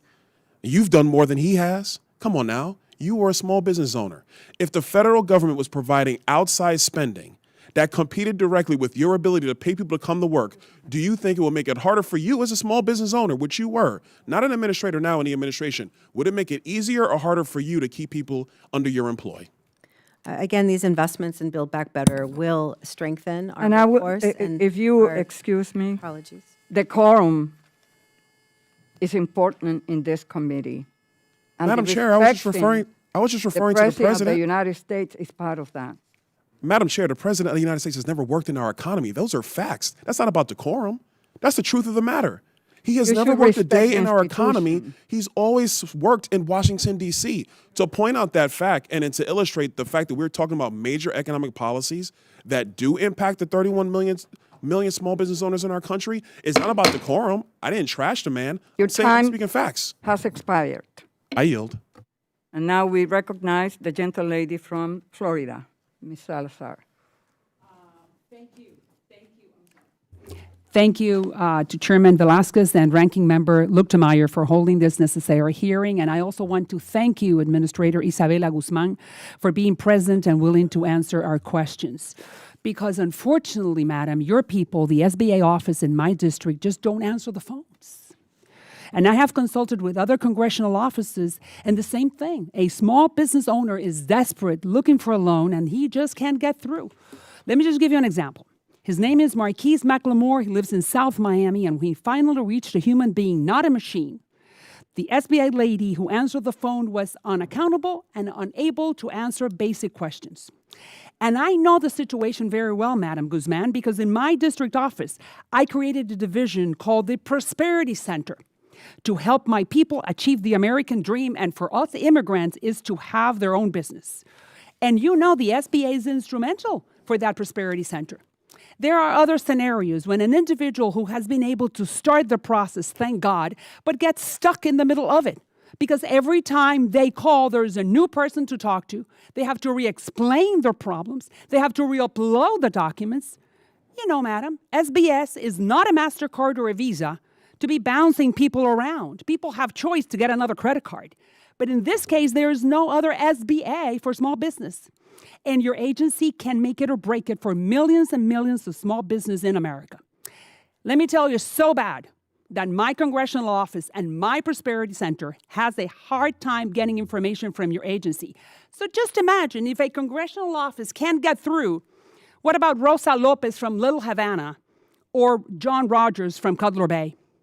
Madam Guzman, I understand that you're responsible for this, and I also understand that this is uncomfortable, very uncomfortable for you for what I'm describing, but it's more painful to lose your business because of a bureaucrat. And I'm sure you agree with me. These are real people, and these are real life-changing problems.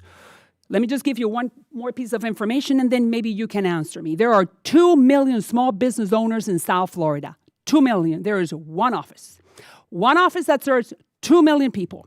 During the pandemic, as you've said, the SBA received $3 billion to hire more people and provide a better service. Now, let me ask you something. How many people have you hired in the last 10 months? How many of those in South Florida? How many new call centers, and how many of them are bilingual?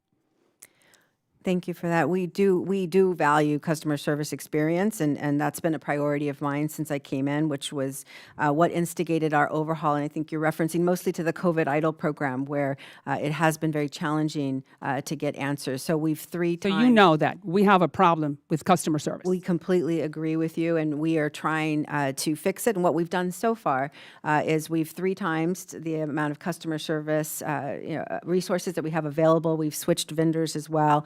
And we've, of course, bilingual capacity is available within this network. We've also tried to increase in the field, and so we will take back your concerns about the Florida District Office in particular. Thank you. What we've also tried to increase the district connection to our platform. And previously, they did not have. I'm going to get back to you in 30 days, and I'm going to tell you if my Small Business Administration office in South Florida is working according to what you're telling me. Let me just give you one more concern. A month ago, and this is even worse, a month ago, the General Inspector, or Inspector General, I should say, the Inspector General found that women and minorities, you and me, women and minorities, are not getting their fair share of receiving small business government contracts. For me, that's lethal, because I promised this to my constituents through my Prosperity Center, and I have to deliver, madam. And the SBA has to help me because it's instrumental. My question is, how are you going to fix this, that we do get the fair share of what we need? Women and minorities. Thank you for the question. Yes, government contracting is a priority and equity across our programs. We want to make sure all of our small businesses access the federal government. And right now, we've seen over the past 10 years a decline of 40%. Those are stats. What are you going to do in order to, right now, under your administration, being able to, for women and minorities, to get more government contracts? So we have a multi-pronged approach. The first is working collaboratively with White House and OMB on the policies, like category management and other policies, to make sure that businesses can access all contracts across the federal government. We've increased the budget for the President's request for an increase on the government contracting business development team's resources so that we can increase outreach and get more. Can you of these give me in women. 30 days a report of what have you done in South Florida in order to improve the access from these women and minorities? We'd be happy to sit down with you and your team to go over specific initiatives that we can implement. To help my constituents. Thank you, Madam. Time has expired, and now we recognize the gentleman from Wisconsin, Mr. Fitzgerald, for 5 minutes. Thank you, Madam Chair, and thank you, Administrator Guzman. Back in, I think it was like February, March timeframe, we started to get some numbers back on just exactly what did the PPP loan program look like, and hindsight's 2020. I think you'd find agreement that there was a lot of successes and may have saved Main Street. Also, obviously, at the same time, we were getting the reports that the direct loans made by the SBA were not only high percentage that resulted in fraud, and that money that was being distributed after individuals, crooks, I don't know how else to explain this, had gotten into the portal and obviously, put in bogus facts and figures and got a check in the mail. We then had discussions with the IG and with others in law enforcement saying that they were working on clawbacks and that SBA was working on clawbacks, and that also there had been some individuals ultimately that have been charged for fraudulent activities. So, like I said, hindsight's 2020. We learned our lesson. We kind of know, we've always known, that direct loan programs by the federal government result in a high percentage of fraudulent claims. So as we move forward, and after this committee was involved in, and this was referred to by some of the other members here today, when the SBA got the $2 billion in loans directly to the borrower, you said earlier that financial institutions are not necessarily want to get involved with loans of 150 or less, but I'm not finding that that's the case. I just a couple weeks ago, Wisconsin Bankers Association, I think the credit unions are saying, whoa, time out. Why wouldn't we be involved in this? Especially because the due diligence was done by those financial institutions, and we now know that that makes for a much more legitimate process. And it seems like you're abandoning that, and it doesn't make much sense to me right now.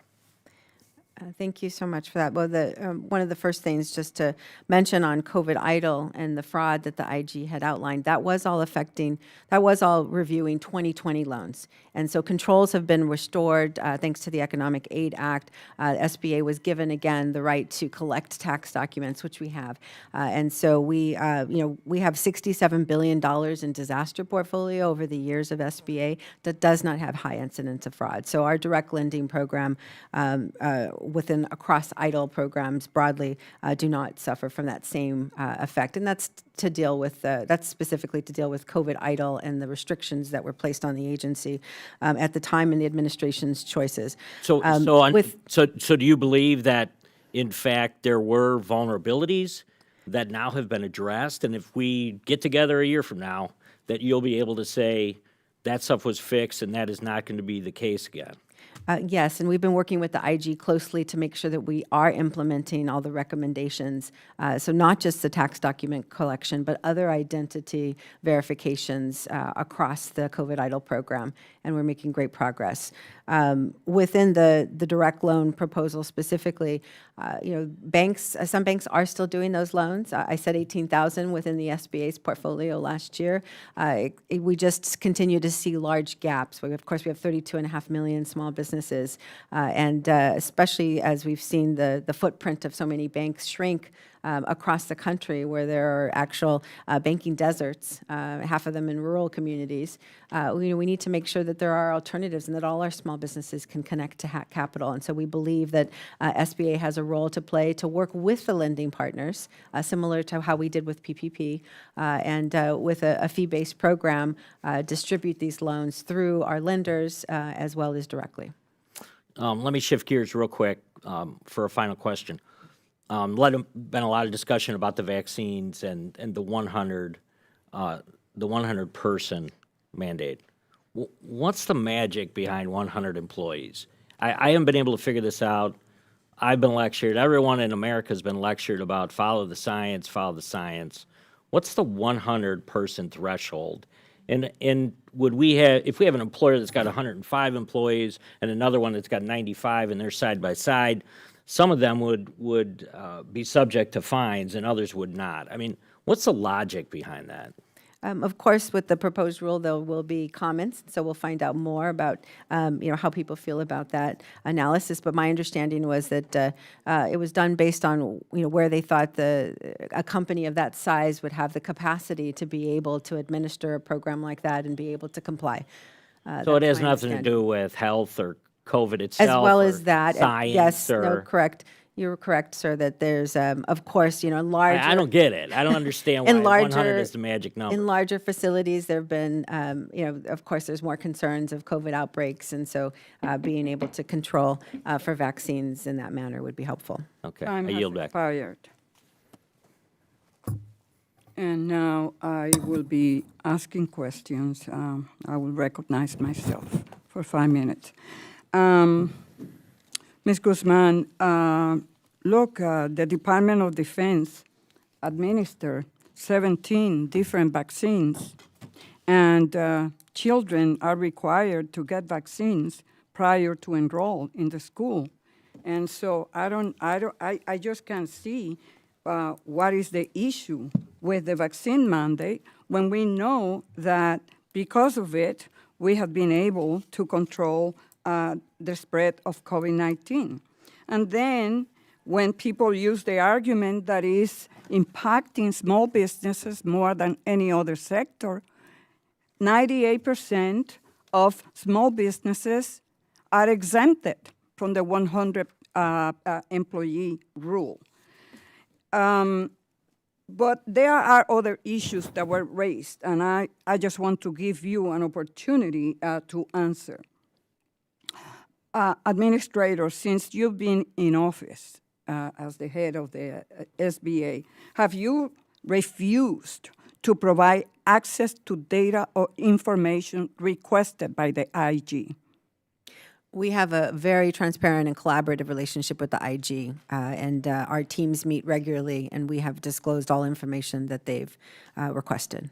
And when people talk about fraud in the IDLE program, that fraud was connected to the fact that the guardrails and fraud protections under the previous administration were lowered. What step have you taken to put those guardrails in place? Yes, the IG report was focused on 2020 where the guardrails did not exist. We have implemented the collection of tax documents across the portfolio, as well as implemented additional identity measures to make sure that our overall fraud control framework is in place and that we are following suggestions of the IG and the GAO. And let's talk about taxes and how in the BBB Act, it impacts small businesses. So people this morning has been referring to the tax provision on the Build Back Better and how those provisions will be impacting small businesses. So I have here the committee's Ways and Means, section by section of the bill. And I invite my colleagues to read so that we can make the statement or the questions related to small businesses. I want to know how many businesses, small businesses, will be impacted by the provision of the 15% corporate minimum tax. to those businesses that are making $1 billion a year in profits. How many small businesses? Or how many businesses are operating overseas? Because they're strengthening the global minimum tax for large multinational corporations. How many small businesses will be impacted by that provision? And how many businesses that have income over 25 million will be impacted with the surcharge of the wealthiest 0.02% of businesses? And how many small businesses have structure where they do corporate stock buybacks? And then nowhere in this bill, corporate or individual tax rates have been modified or will be modified. So let's go to the print so that we can say and have an honest discussion as to how those provisions will be impacting small businesses.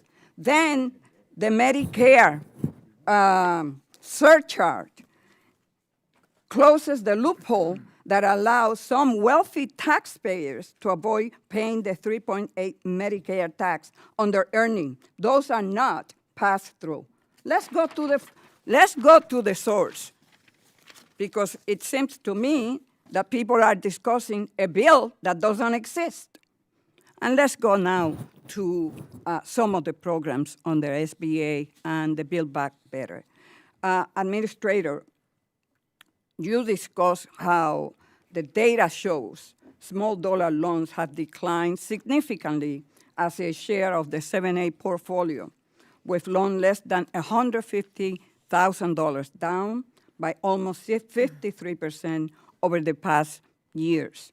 The average 7A loans has more than doubled over a decade.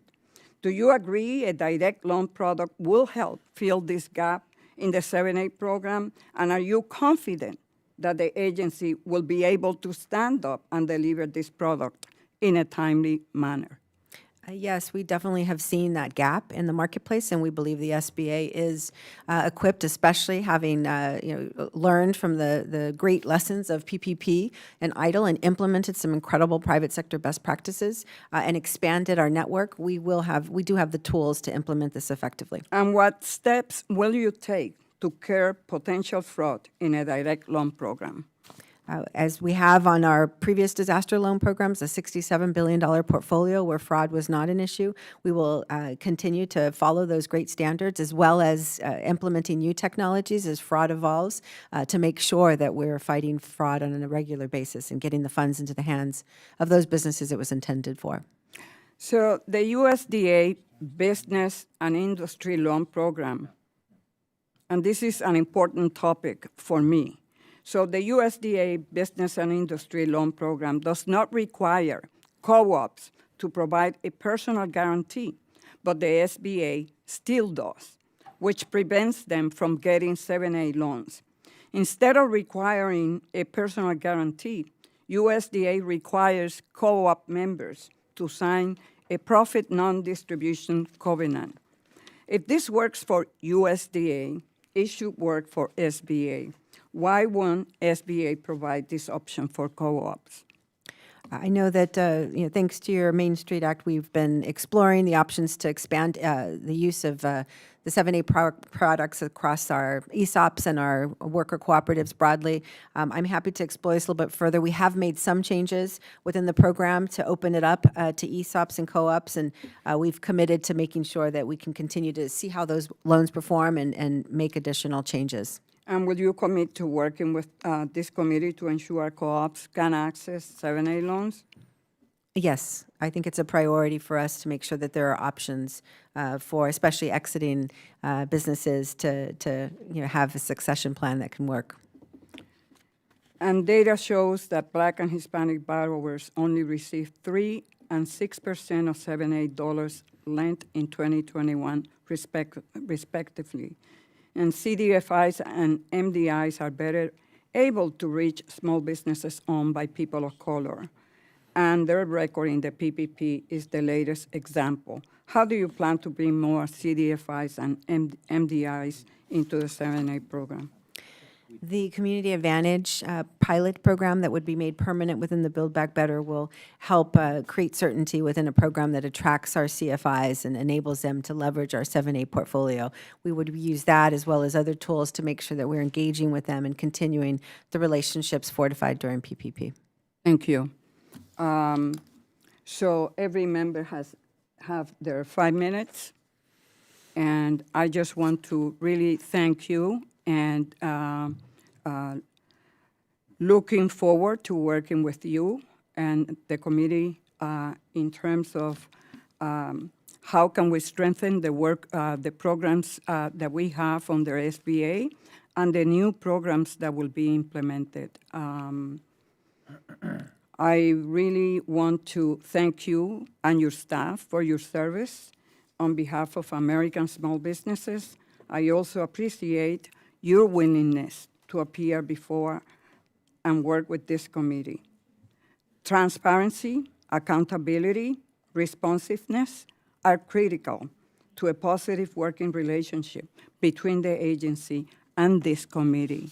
And when I say this committee, all the members of this committee, everyone in the room today has the same goal, to help our Main Street employers. I look forward to collaborating with you and all the committee members as we work to get small businesses to full recovery. This is not small task. We have laid out complicated issues today that need addressing. But given the monumental obstacles that SBA has overcome over the past 18 months, I am confident that you can correct these problems and make these programs better serve entrepreneurs. I ask unanimous consent that members have 5 legislative days to submit statement and supporting materials for the record. Madam Chair, Yes, sir. you went over 2 minutes and 34 seconds, and now you've had a closing statement. I think I get time to be able to rebut that. To rebut what? To rebut your 2 minutes and 34 seconds versus my 5, and now you've had a closing statement, but I have no closing statement. I always give a closing statement. You never That was a lengthy closing. I mean, it's one thing to do, 30 seconds, but that was about 2 minutes worth of closing statement. So, look, I am the chair of this committee, I run this committee, and I try to run this committee in a bipartisan way. I did it with Mr. Chabot, I did it with Talent, and I gotta tell you, this has been the most partisan committee ever. And I resent that because I try to be fair and balanced. Well, Madam I Chair, have always make a closing statement. And as chair, I have. I don't do, that's wonderful, you make a closing statement, but I think if you're going to have a lengthy one, it's one thing to say thank you to So the now witnesses and just a recap, a small recap, but for. Reclaiming my time, sir, I have always given a closing statement. It doesn't have to be 2 minutes long or 3 minutes long or 1 minute long. I just If you have a closing statement of a significant length, I have the option to be able to have a closing statement as well. No, you're not chair. You are That's not in the chair. rules. That's not the chair's you're not the prerogative. chair. It's in the rules. You're not the chair. So you're going to do it because you can. Is that what you just said? Well, I'm the chair, sir. I'm the chair. Steve Chabot never gave. So next term, whenever I'm the chair, you're going to sit here and we'll just make sure you have Look, 5 minutes and I can go on for give 20? you- Is that what you just said? I give you the right to run your minority members. I give you access in terms of your budget.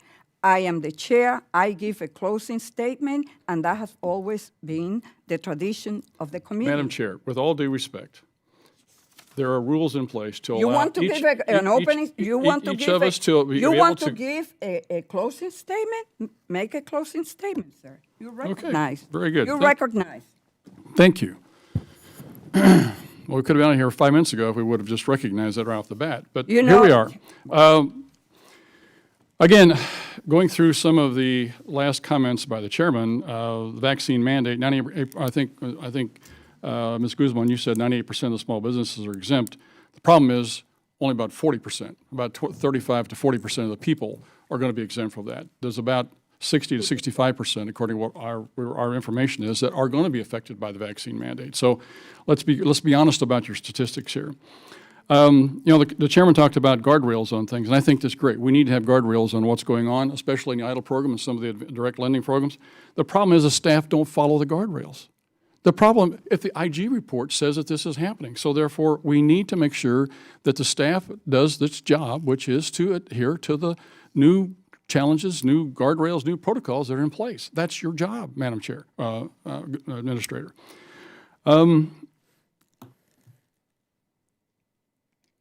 You know, one of the things that is frustrating to me is when you make these wild statements about, you know, we're going to raise taxes on the wealthy. You know, in this BBB, there's a huge tax break for the wealthy. It's called SALT. You can't take on one side and give on the other and get away with just taking part of what's going on and not explain what's going on the other side of this argument. So it's very frustrating to see that there's a lot of the information is not necessarily given in a frank form for both sides to understand the depth and problems that we have. Again, I thank you for being here, Ms. Guzman. I think that you have got a large job ahead of you. I think you found this morning the concerns that we have on this side of the aisle with regards to the inability to answer questions, the inability to provide studies to show that you're actually doing your job and making sure that the information you're giving us is actually done by a think tank or a study of some sort, that you can verify and back up what you're saying. This is very important. You know, you talk about the COVID thing, and right here I've got something from the Job Creators Network that says higher prices, inflation. By 40% versus 14% is the number one issue for small businesses. I hope that you have information like that, because that's where you need what you need to be able to make good decisions. So I'm very concerned of the direction that we're going. This committee hearing has not allayed my fears, and we're going to be watching very carefully and providing what we're supposed to be doing is for oversight. Thank you for being here. And with that, Madam Chair, I yield back. Yes, and let me remind the gentleman that almost every economist in this country are saying, including Senator Portman yesterday in his speech, that when it comes to inflation, no better to make investment in the infrastructure of this country. But you know what is the problem here? That for the last 40 years, America has been expecting an infrastructure bill. People and previous presidents make pronouncement of infrastructure bill, and this one delivered. The President of the United States delivered yesterday. I ask unanimous consent that members have 5 legislative dates to submit statement and supporting materials for the record. Without objection, so ordered, and if there is no further business to come before the committee, we are adjourned. Thank you.